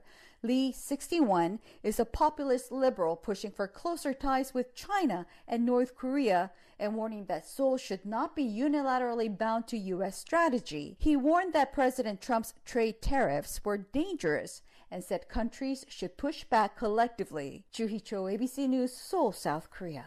Your money at this moment, the Dow up by 214 points at the close, about 0.5%. S&P 500 up by 34 points, and the NASDAQ up by 156 points. Traffic and weather together. It's brought to you by Mountain America's Double Rewards credit card promotion. Here's Ricky Meese. Right now, we are back to a crash-free commute on our Valley freeways and main secondaries. You do want to watch for road work that has been blocking traffic in downtown Salt Lake City. And this is at 4th West between 5th and 6th North. Only a right lane open in each direction. Discover the art of adventure in Cedar City, the gateway to parks, plays, high-elevation recreation, ATV and downhill trails, chairlift rides topped off with unique shops and savory bites. Plan a visit at cedarcity.com. Ricky Meese in the KSL Traffic Center. We are expected to hit a high today of 76 up to 79 tomorrow, but by Saturday and Sunday we are in the 90s. 71 degrees at the KSL Common Spirit Health Studios. A reminder about the simplest way to get updated for your day. Hit your KSL preset when you jump in the car, and we'll take care of the rest. Hear key news updates and traffic reports. Andy and Amanda from 5 to 9 in your car. KSL News Radio at 102.7 FM. There's never been a better time to test drive that Hyundai you've always wanted. Visit your Utah Hyundai dealers today. Hey, it's Mike Rohn. If I have a choice, I like to do business with companies that actually stand for something. That's why I switched from Verizon to Pure Talk. No offense to Verizon, I'm sure they stand for something. I just don't know what it is. Pure Talk, on the other hand, is a veteran-owned company that supports our military in a big way, and I appreciate that. Yeah, I also appreciate unlimited talk and text and plenty of data for half the cost of the big guys, and I do like being on America's most dependable 5G network for just $20 a month, but what I really appreciate is no contract, no cancellation fees, and Pure Talk's commitment to handle all their customer service in this country. I saw it for myself. I went to Georgia, I got a tour of their headquarters, I met their CEO, and I talked to the same customer service folks that you'll talk to when you dial pound 250 and say keyword micro. Switch today and save 50% off your first month when you dial pound 250 and say keyword micro. Pure Talk, a wireless company that actually stands for something. Many people worry they're not making the right investment choices inside their 401ks. Did you know that you might have a little-known opportunity to add some additional investment choices to your 401k and get the help and recommendations you've been looking for? This exciting feature is called a self-directed brokerage window. And the best part? The money still stays within your 401k. Learn how the trusted advisors at Capital Wealth may be able to expand your investment portfolio. To learn more, call or text the word VISIT to 801-877-9800 or go to CapitalWealth401k.com. Improving your 401k might mean the difference of retiring a few years earlier. Let's find out. Schedule your no-cost 15-minute consultation with the Capital Wealth team today.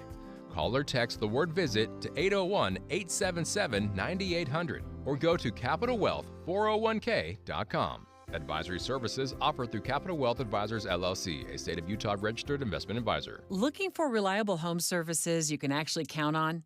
I've got just the team for you. Mountain Home Services. They've been serving Utah since 1954 with honest, upfront pricing and zero hidden fees. Plus, they back every job with a 100% satisfaction guarantee. With summer heating up, now's the time to get your AC in shape. Mountain Home Services delivers fast, expert air conditioning service to keep your home cool and comfortable. And don't forget, they also handle electrical and plumbing work with the same trusted care. And here's the best part. KSL listeners get exclusive limited-time specials, but you have to call and ask. These deals won't last, so don't miss your chance to save. Call 801-543-2222 today and tell them KSL sent you. That's 801-543-2222 or visit mountainhomeservices.com. Get the service you need and the deal you deserve. We are continuing to follow developing news here on KSL News Radio. The first reported case of measles passing through Utah. Thank you for joining me on Midday. I'm Maria Shilaos. The announcement was made at a meeting of the Summit County Board of Health last night. Here's Summit County Nursing Director Derek Moss explaining the situation. So on May 19th, we were made aware of a person that had come from Canada, and it turned out was an active case. They stopped in the Salt Lake City airport. At that point, they transferred to a vehicle and drove to southern Idaho. They didn't make any stops along that route. Nancy, our epidemiologist, received a notification that, once the state was aware, let us know that we were kind of on alert at that point. We didn't have any reason to believe that anybody from Summit County was exposed, but we didn't have that information at the time. On May 23rd, that same individual came back to Salt Lake. Again, didn't make any stops, but did get on board an airplane while symptomatic. At this point, that person has been declared a do not board was issued for that person. The state has decided not to do a health advisory or any public notices at this time. The board, though, had plenty of questions about the news. Were passengers notified on the plane? I'm not aware of that. I'd imagine that contact tracing was done. However, being none of them were from Summit, I wasn't involved in that discussion. Who found out that the individual was positive with measles? That's interesting. What's that? I was wondering that too. Yeah, I actually don't have that information. When they got to Idaho is when we were notified. And so I imagine they must have sought some medical help at that point to be flagged. They still got on a plane again. A couple days later, yeah. I heard a statistic that said that 90% of the people who go through a gate where another passenger with measles has been through, even if it's within 2 hours, would come down with the measles. It's that contagious. So, I mean, that's the magic number, 2 hours in a room. Yeah. According to Moss, this individual did have some form of immunization. Yes, this person they did receive some IG treatment in Idaho, I believe it was. They didn't specify that here. Fully vaccinated, one dose was a monovalent dose. They did note that, but the other one was a current dose. The monovalent was not an approved dose in the U.S., so. We are continuing to track this story and its potential impact. KSL News Radio's Eric Cabrera will have a live report on Jeff Kaplan's afternoon news coming up at 3 o'clock. In other news, Utah's governor has appointed a director of the new Government Records Office. This office is now responsible for handling public requests to access government records, replacing the former State Records Committee. We begin getting to the heart of the story with KSL News Radio's Adam Small. Governor Spencer Cox has chosen Lonnie Pearson to lead this new government records office. He most recently worked as a staffer for former Utah Attorney General Sean Reyes, and ironically enough, Pearson was also the attorney who represented the AG's office last year in a court battle with our KSL investigators. They wanted to see Reyes' work calendar, which his office argued was not a public record. Pearson argued to the former State Records Committee last fall. The committee should definitely be asking itself right now, what is the ultimate authority's intent? And that is the legislature's intent. He argued the committee should bar access to the calendar like barring access to a cookie jar. Of course, what happens when you give one kid a cookie? All the other kids want a cookie. Ultimately, KSL did gain access to Reyes' calendar. Things have changed a lot, though, in the last few months. State lawmakers eventually passed a bill to create this new government records office to replace the State Records Committee. The governor said in a statement he believes it will streamline the appeals process and get Utahns, quote, timely answers to their records requests. Pearson said in a statement he's honored by the appointment and that this office will, quote, better facilitate access to government records in accordance with the law. Adam Small, KSL News Radio. We invited Lonnie Pearson onto today's show, but his office declined, saying they want to wait until Pearson is confirmed and the Government Records Office officially launches on July 1st. Tom Haroldson, who is a veteran journalist and former member of the Utah State Records Committee, says this new office marks a big change in how public records requests are approved. Well, the big difference, in my opinion, is that you had citizen peer group people studying issues when they would come before the SRC before. We came from a very objective perspective, no subjectivity to it. They were all citizen volunteers. I was on the committee for 8 years. I think it's been in existence for about 30 years. And we had people from all walks of life. We had teachers. We had one police chief was on there. They had a journalist every time. That was just something by the statute. They decided to have somebody from the media on each time. And we served 4-year terms. And so the difference there, again, is that we were peer to the people who were appealing to get records access. We were not employees of the state of Utah. And we did have an attorney that was our from the AG's office that was kind of liaison there, would help us if we were in issues that we weren't sure. But the decisions were made pretty much by citizen to citizen. This new situation with the new appointee is that he will be an employee of the state of Utah and at a fairly good rate, from my understanding. The fiscal note was over $400,000 for this creation of this office. He'll be a single person who will be looking at issues. You will still have a chance to appeal before him, but there won't be a lot of back and forth the way it was in front of a committee. And then from my understanding, he'll either make a decision at that point or will rule on it and let both parties know later on. So I think it just takes a lot of the objectivity out of it and subjectivity. Now, with regards to Lonnie Pearson, who has received this job as a government employee, he was an attorney from the AG's office that presented before the committee many, many times. And, he did not have a history of favoring public access to records, but keep in mind his position wasn't to be an advocate. He was there specifically to try to defend whatever the government entity was that didn't want to release the record. Whether he will have that same muscle memory or will be more objective and open is yet to be seen. You have a very unique perspective, being both a journalist and having served on the committee. What are your concerns about this? Well, again, my biggest concern is that this is a one-person person that will be kind of overseeing this. When the original I testified before a Senate subcommittee when Senator McHale proposed this change, saying I felt it was wrong. I felt that the SRC, the State Records Committee, had worked well for 7 years, the 8 years that I was on it, for many, many years before that. It enforced GRAMA, GRAMA, Government Records Access Management Act. And again, we would look at things objectively without any kind of bias, whether we weren't there to try to defend a government entity from not releasing the record or necessarily being a proponent of them releasing the record. We heard both sides of the case. I'm not sure, as an appointed person who is on a 4-year term and is getting a fairly good salary, that this person could legitimately side with an appellant who is not not involved with a government entity and access them. I just don't know if it's balanced or fair the way it was, I think, with the SRC. Any final thoughts?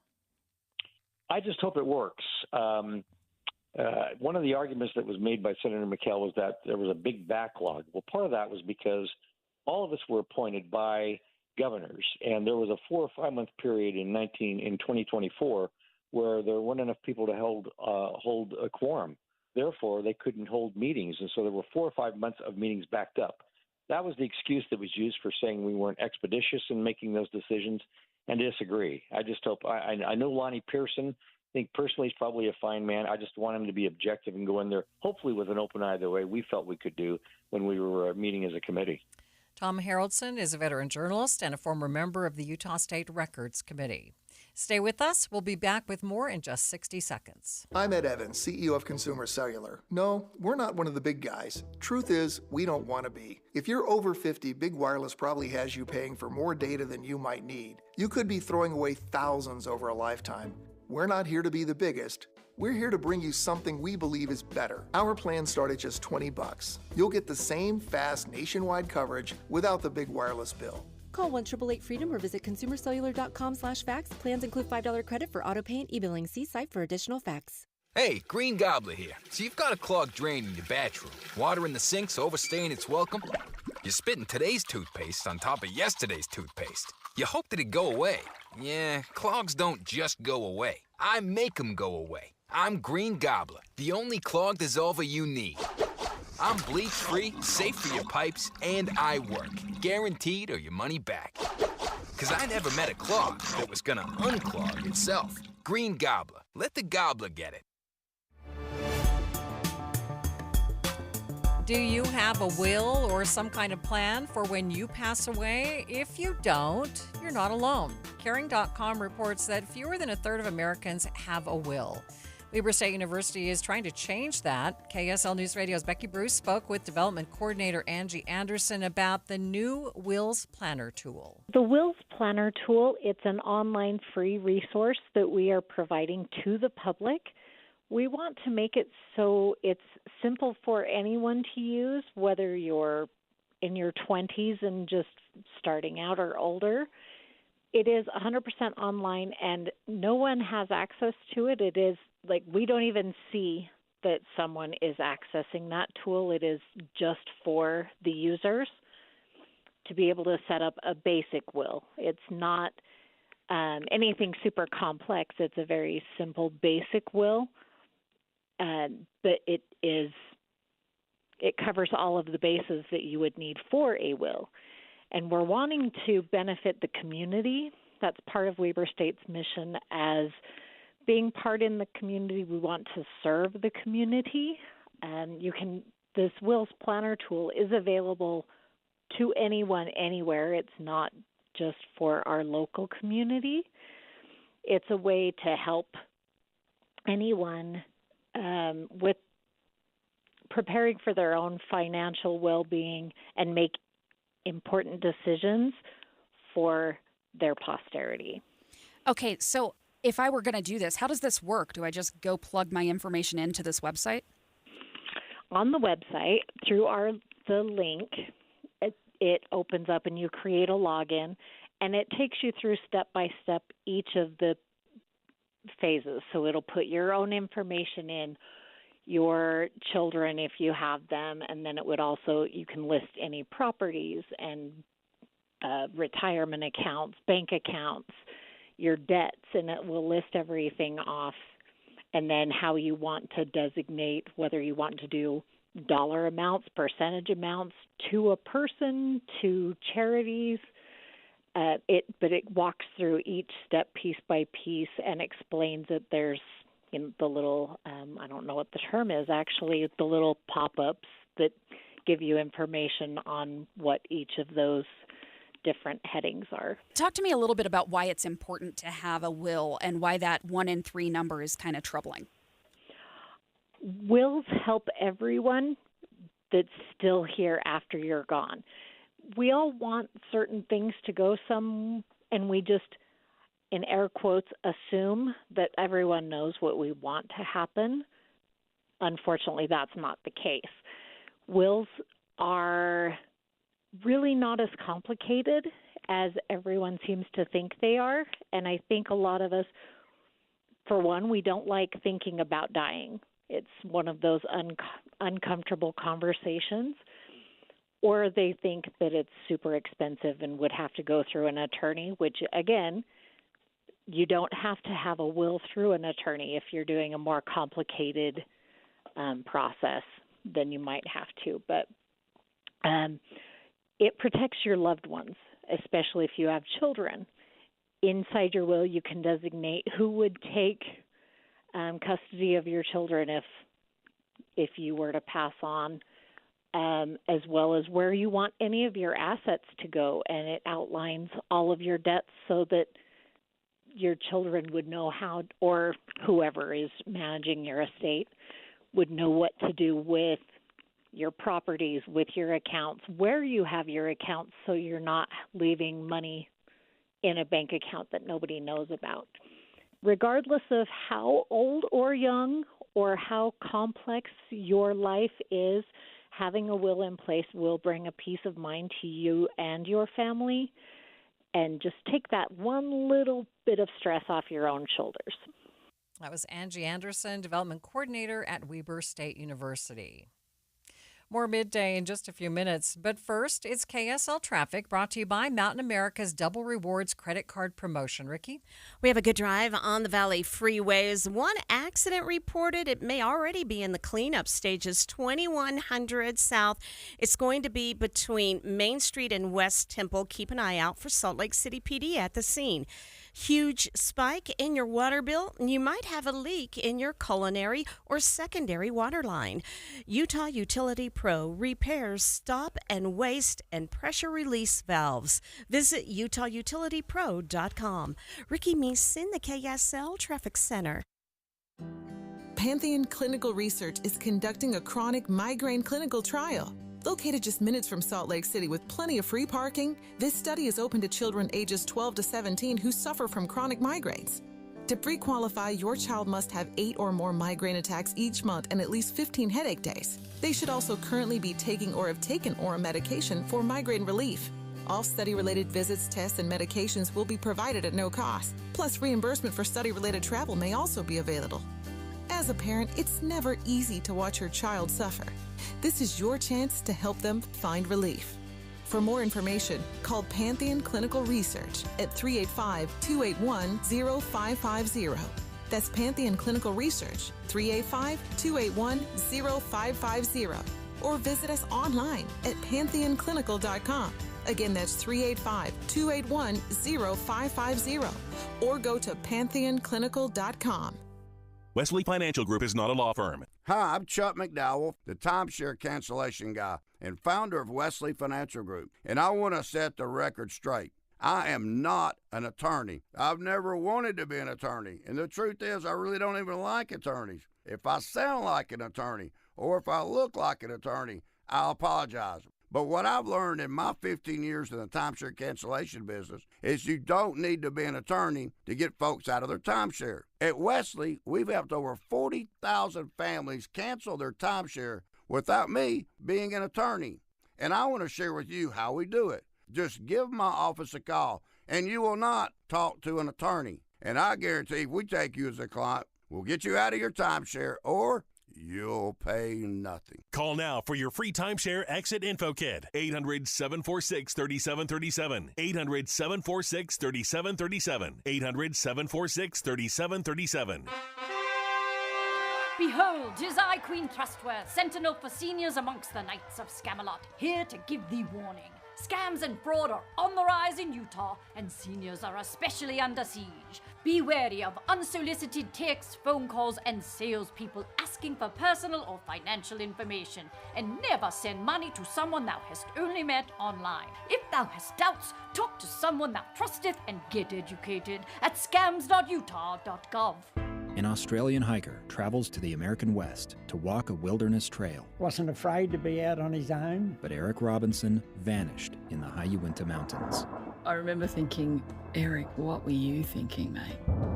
I'm Dave Cawley. Join me on my podcast, Uinta Triangle, where I travel the world to answer the question, what happened to Eric Robinson?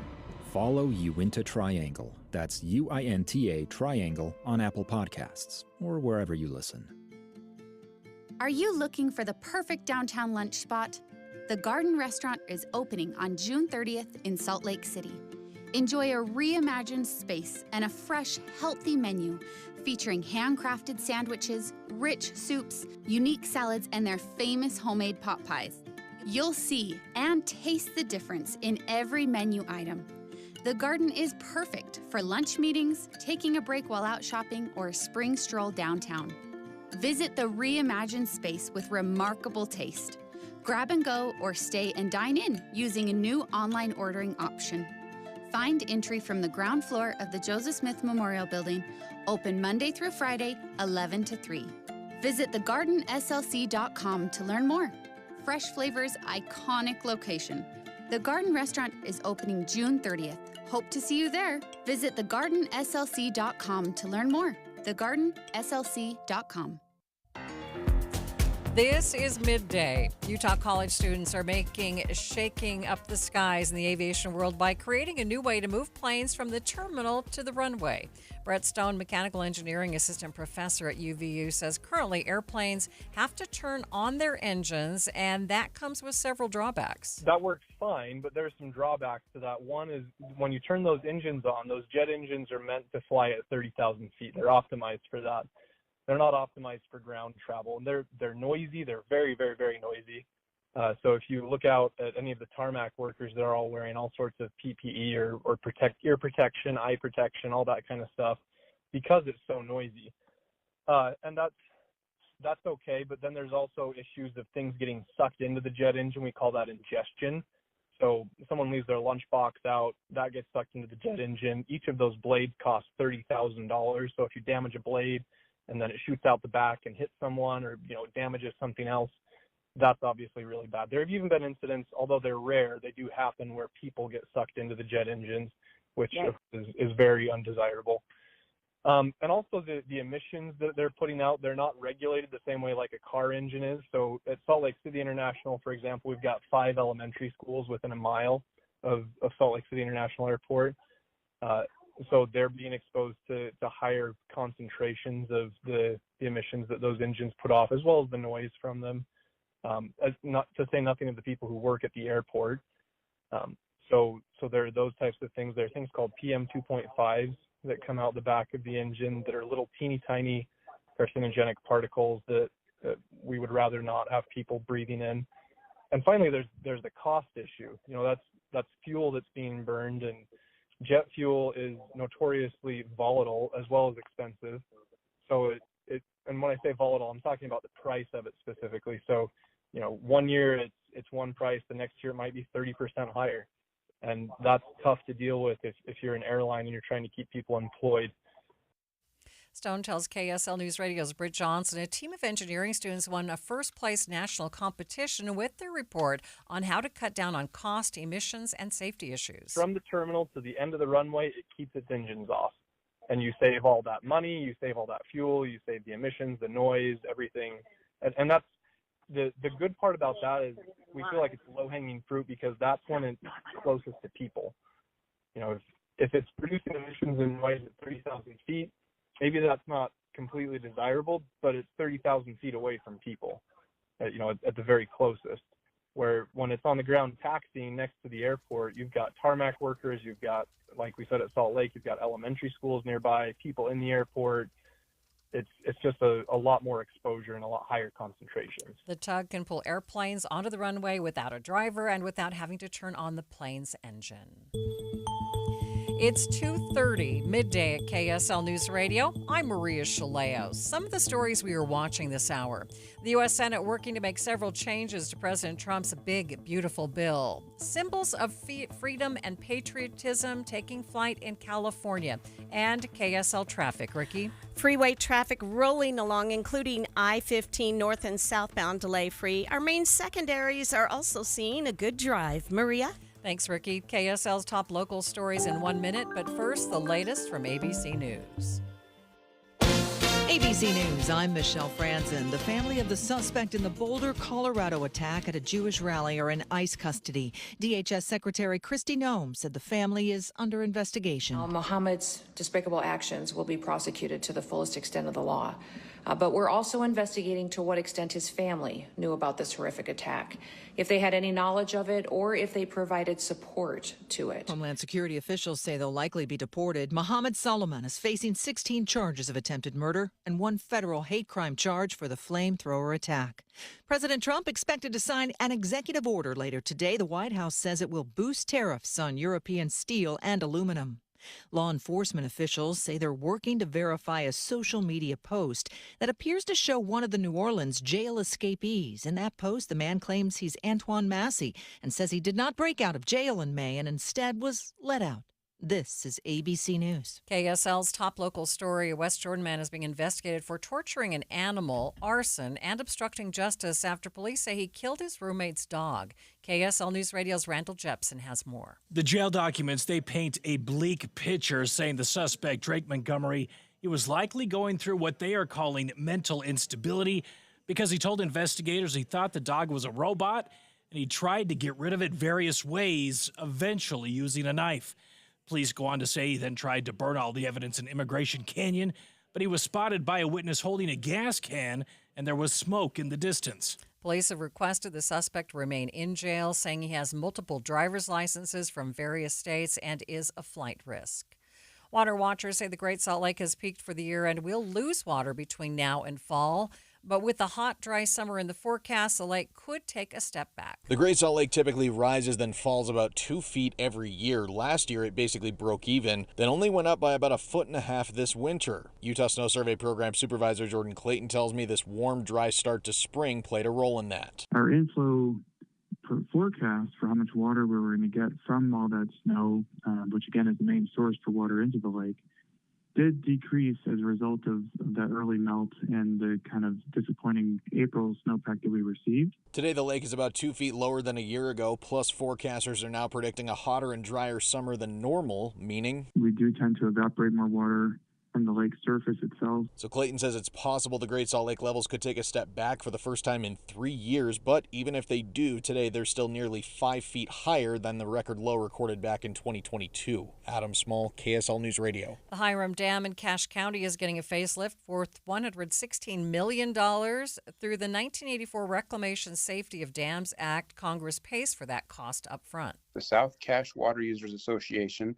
is going to be responsible for 15% of the cost of that construction, and taxpayers will pay for the other 85% of that. That is Provo Area Office Manager for the U.S. Bureau of Reclamation, Rick Baxter, who says the spillway over the Hiram Dam is being demolished and rebuilt over the next 4 years.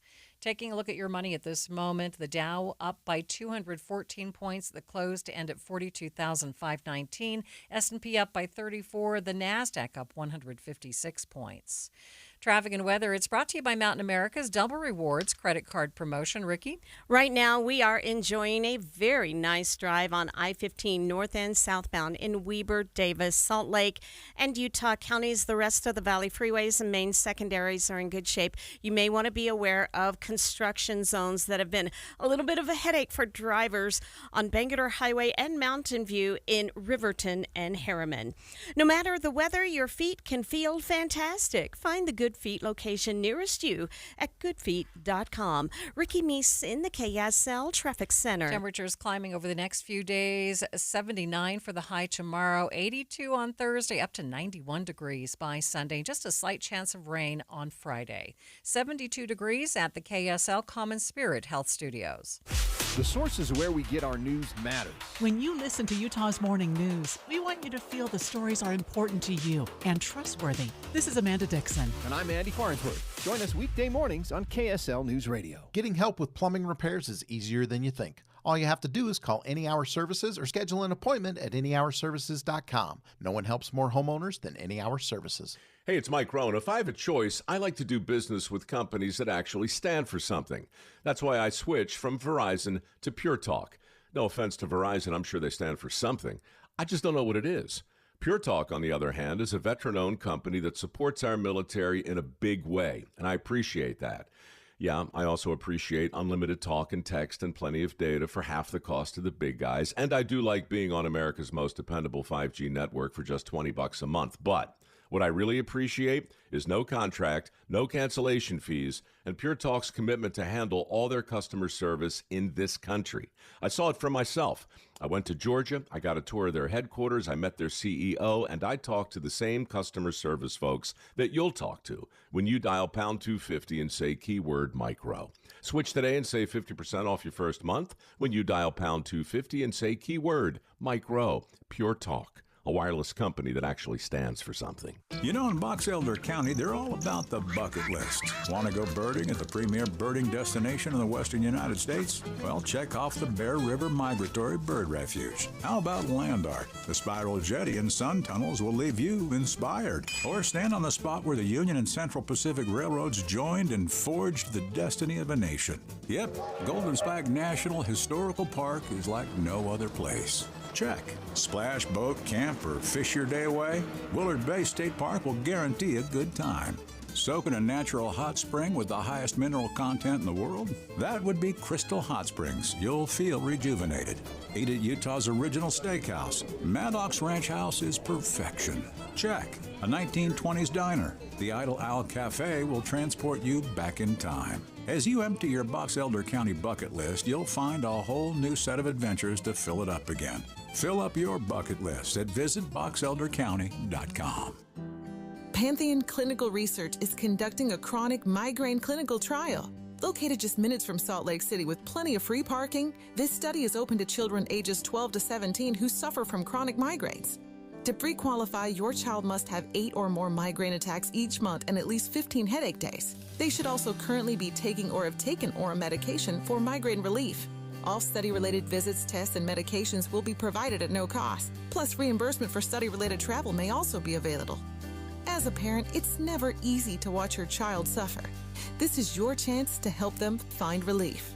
For more information, call Pantheon Clinical Research at 385-281-0550.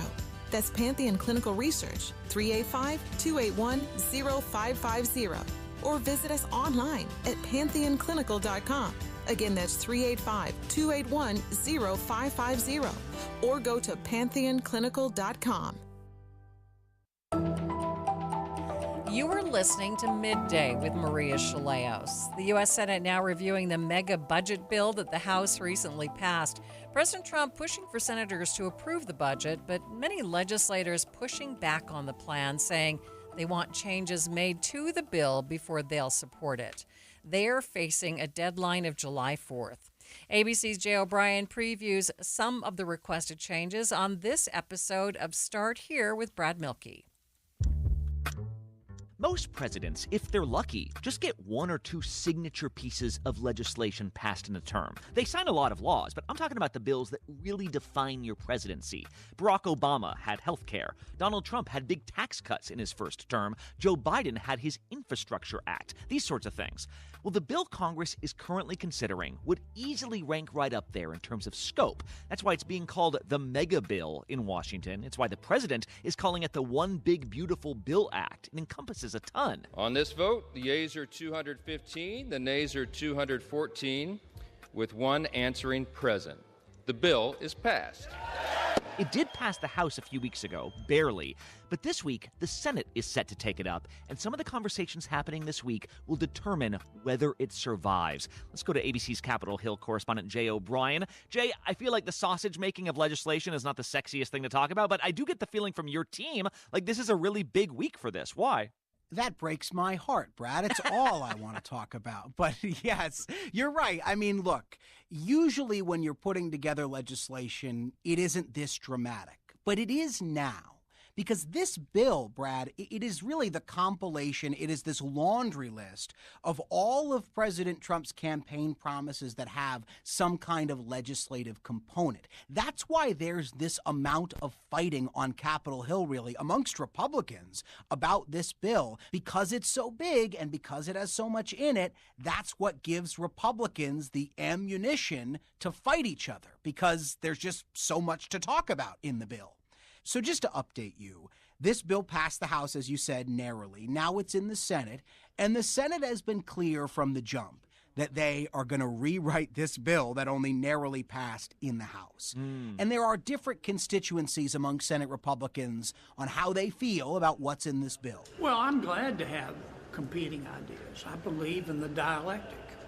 That's how you synthesize those competing ideas and hopefully come out with a better product. There are some Senate Republicans who say this bill does not do enough to cut government spending. And one of the numbers they point to is the fact that the bill increases the federal deficit by $3.8 trillion, according to the Congressional Budget Office. And that deficit increase is largely due to the fact the CBO says the bill raises Trump's 2017-era tax cuts. We could spend 4 weeks, we could spend 4 years.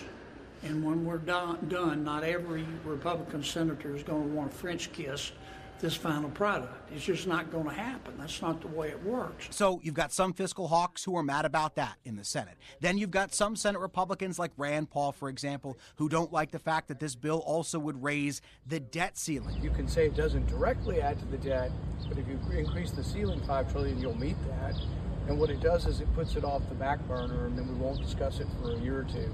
So I think it's a terrible idea to do this. Again, a lot in this bill. Then there are some Senate Republicans who say this bill cuts too much. In particular, they don't like the changes to Medicaid and these new work requirements that are in the bill. And so you've got Republicans like Susan Collins and Josh Hawley who are really keeping a close eye on these potential changes to Medicaid. And look, because there's this laundry list of stuff in the bill, you've got a laundry list of things that certain Republicans are either mad about or keeping an eye on, et cetera, et cetera. Mm-hmm. So as we watch this bill get really rewritten over the next few days and weeks, you've got to A, watch to see if there are any Republicans who are on the fence that get on board. John Thune, the top Republican in the Senate, can only afford to lose 3 Republicans when this goes to a vote on the Senate floor.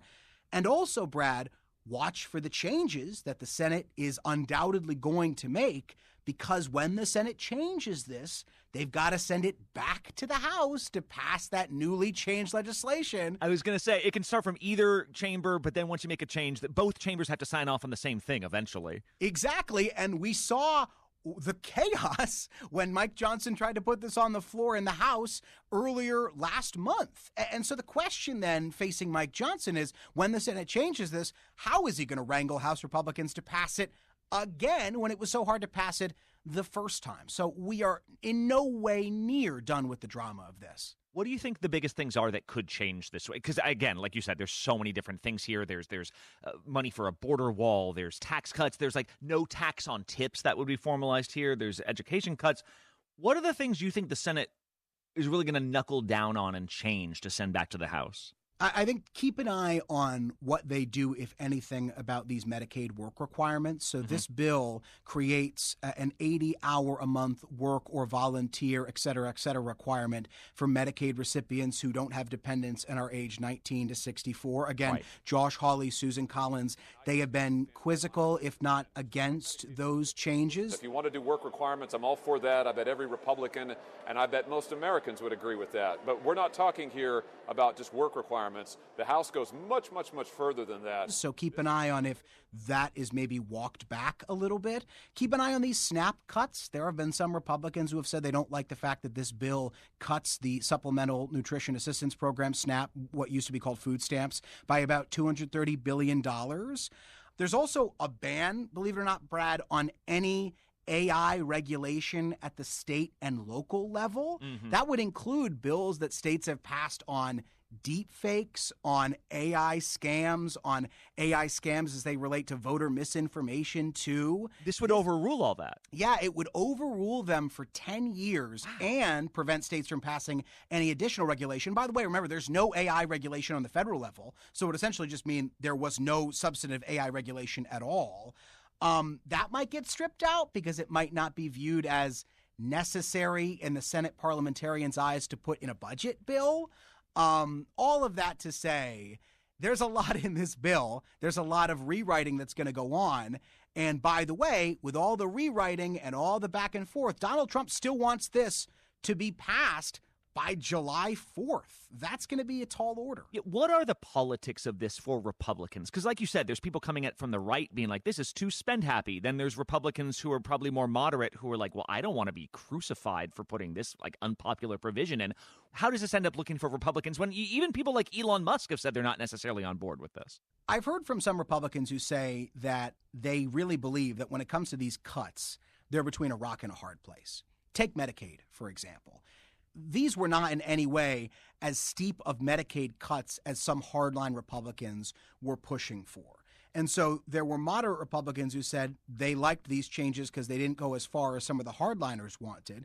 But then by the same token, we've got early estimates, and these were from requests from Democrats, but they're still the earliest numbers we have right now, that say that even these changes to Medicaid would kick 8 million people off of their Medicaid health insurance at minimum. The bottom line is this: Republicans' one ugly bill is a farce.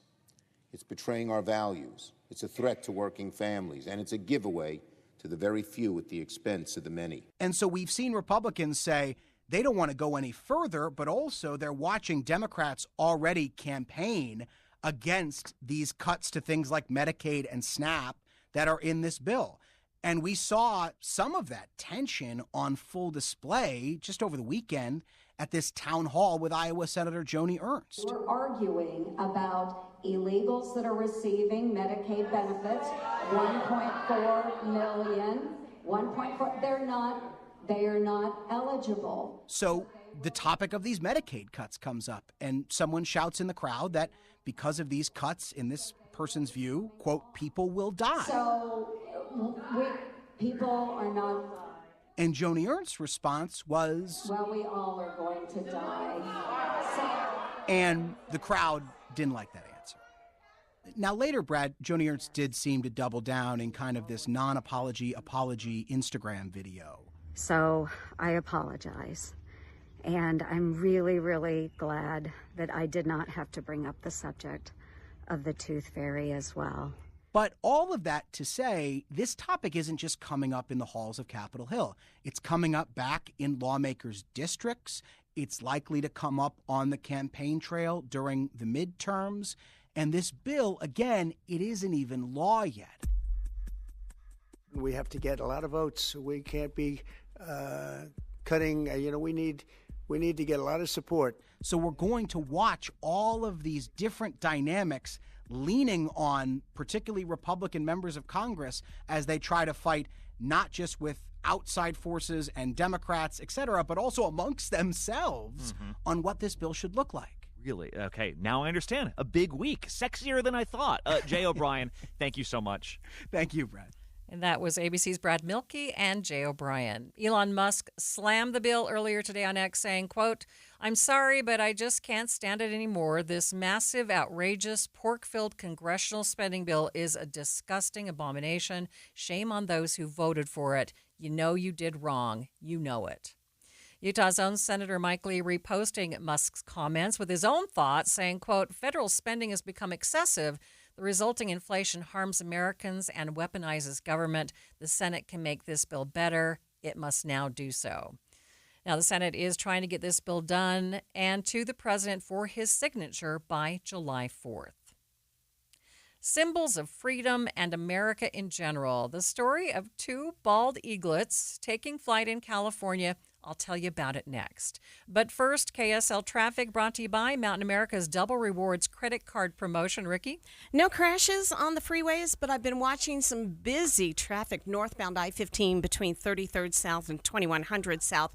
On the southbound side at 33rd, the center lane of traffic came to a complete stop. Whatever was jamming up that drive has cleared. Whipple Service champions your cooling, heating, plumbing, drains, and electrical specialist. Whipple that away. Ricky Meese in the KSL Traffic Center.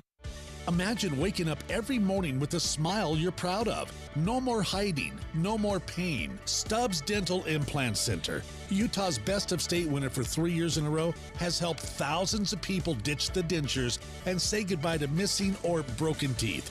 Their expert team specializes in giving you a permanent, natural-looking smile with dental implants that feel and function just like real teeth. With over 2,000 five-star Google reviews, their patients say it best. Dental implants gave me my life back. I feel confident again. I feel like I can be myself. There was no way I was getting dentures. Getting dental implants from Stubbs Dental has been the best decision of my life. Let the expert team at Stubbs Dental help you take the first step to changing your life with dental implants. Schedule your complimentary consultation today, a $350 value, absolutely free. Visit StubbsDental.com today. That's StubbsDental.com. StubbsDental.com. More than 50 million Americans suffer from a form of mental illness, and Utah isn't immune. With nearly 1 in 3 people dealing with anxiety, depression, or some other form of mental illness. But there's hope. We can all take action to keep ourselves and our loved ones safe. KSL has teamed with 988 Utah, the free suicide and crisis lifeline, to bring you hope and help you thrive. If you or a loved one is experiencing a mental health crisis, call or text 988. Because a healthy mind matters. This is the story of the one. As a safety manager at a manufacturing plant, he does everything he can to keep his coworkers safe. From finding ways to reduce risks to keeping safety supplies in stock. And for that, he relies on Grainger. Grainger offers a broad range of quality products and next-day delivery, so he can always play it safe. Call 1-800-GRAINGER, click Grainger.com, or just stop by. Grainger, for the ones who get it done. Every success you've had began with a great opportunity. Now there's another one. Last aid year, University of Maryland Global Campus awarded over $21 million in scholarships to qualified students, including community college students, service members, veterans, and working adults. Now is the time to move your career forward with an online and accredited skills-based education. Learn more at umgc.edu. Certified to operate in Virginia by Chef. This is the story of the one. As a lineman, he does whatever it takes to keep the power on in his community. And he wants a partner like Grainger who does the same.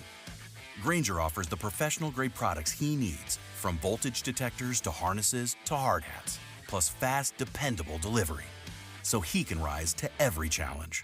Call 1-800-GRAINGER, click Grainger.com, or just stop by. Grainger, for the ones who get it done.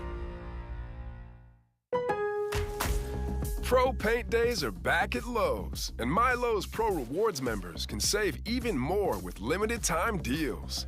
Right now, buy one, get one half off select HGTV Home by Sherwin-Williams primer and ceiling paint.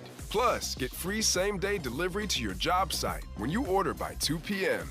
Offer valid through 6/13, delivery by 8 p.m., subject to driver availability. Additional terms apply. See Lowe's.com/same-day delivery for details. This time of year, so many wonderful things are going on. First of all, there are graduations. There are many weddings. The list goes on. And you will be so pleased, and the person that maybe receives the gift will be so pleased if you include Ruth's Chris Steakhouse. Maybe for a wedding luncheon, perhaps for a graduation celebration. Ruth's Chris Steakhouse at Hotel Park City or downtown Salt Lake City, they will absolutely take care of you and your group. It's time to make your reservations and gift cards. By the way, in that graduation card that you're sending out, how about a gift card to Ruth's Chris Steakhouse? Everything is always perfect. And don't forget, this is probably the most important thing of all, since I am a father, Father's Day. Don't overlook dear old Dad. He will love going to Ruth's Chris, that's a hint, Steakhouse, Ruth's Chris Steakhouse. This is Midday with Maria Shilaos. Children in Salt Lake City may need to get used to some new bus schedules in the fall. The school district's Yandri Chatwin tells KSL News Radio's Tammy Kikuchi the district is streamlining bus service. In 2022 and 2024, our school district was audited by the Legislative Auditor General's Office. So in 2022 and 2024, the Legislative Auditor General's Office audited our school district, and one of the things they found is that we have had challenges providing busing to our students. Some of that was due to conflicting school schedules across the district, especially for families who had children attending multiple schools.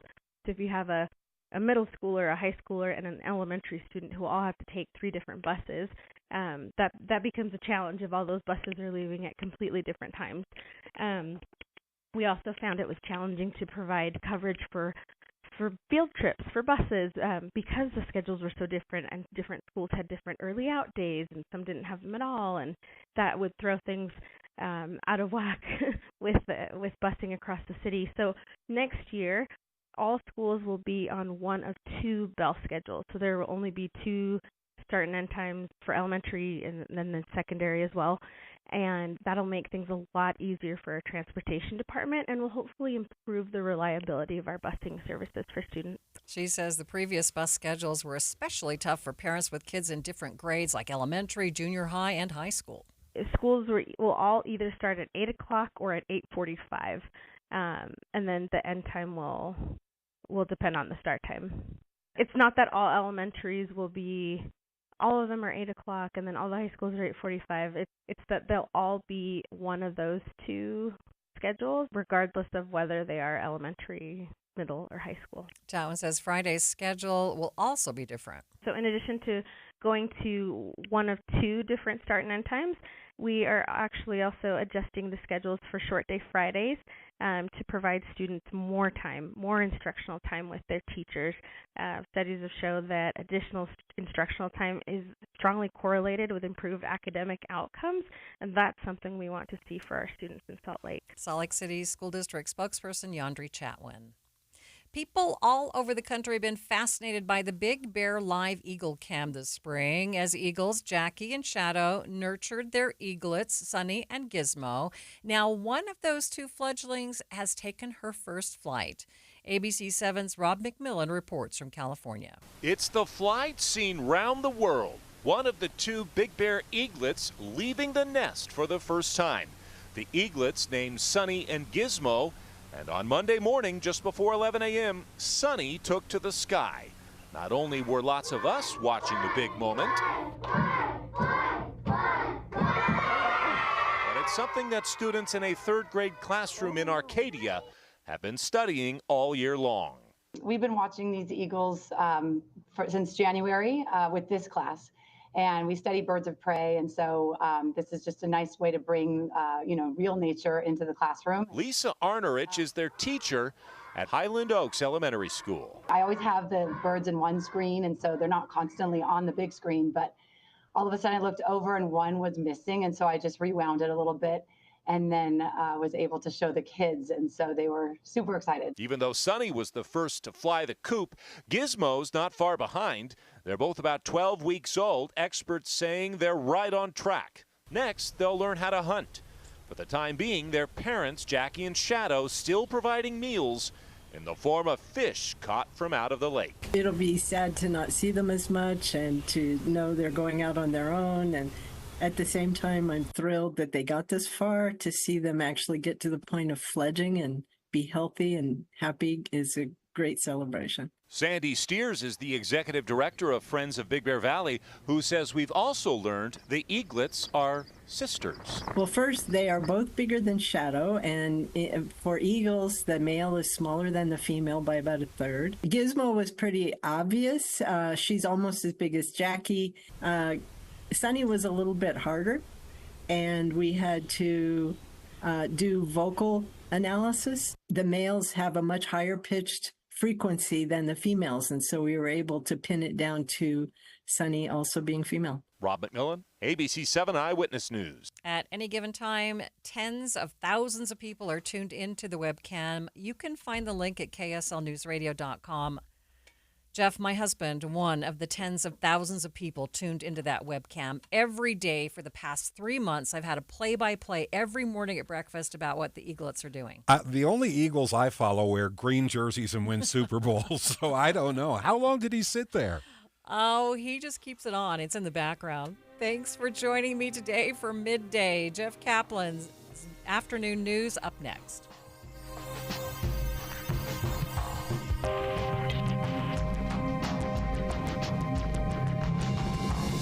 KSL FM Midvale. KSL Salt Lake City. From the KSL Common Spirit Health Studios, this is KSL News Radio. Utah's news, traffic, and weather station. Good afternoon, 3 o'clock at KSL News Radio. I'm Jeff Kaplan. We're at 72 degrees. KSL's top story, a measles scare at Salt Lake City International Airport, but health officials say there is no need to panic.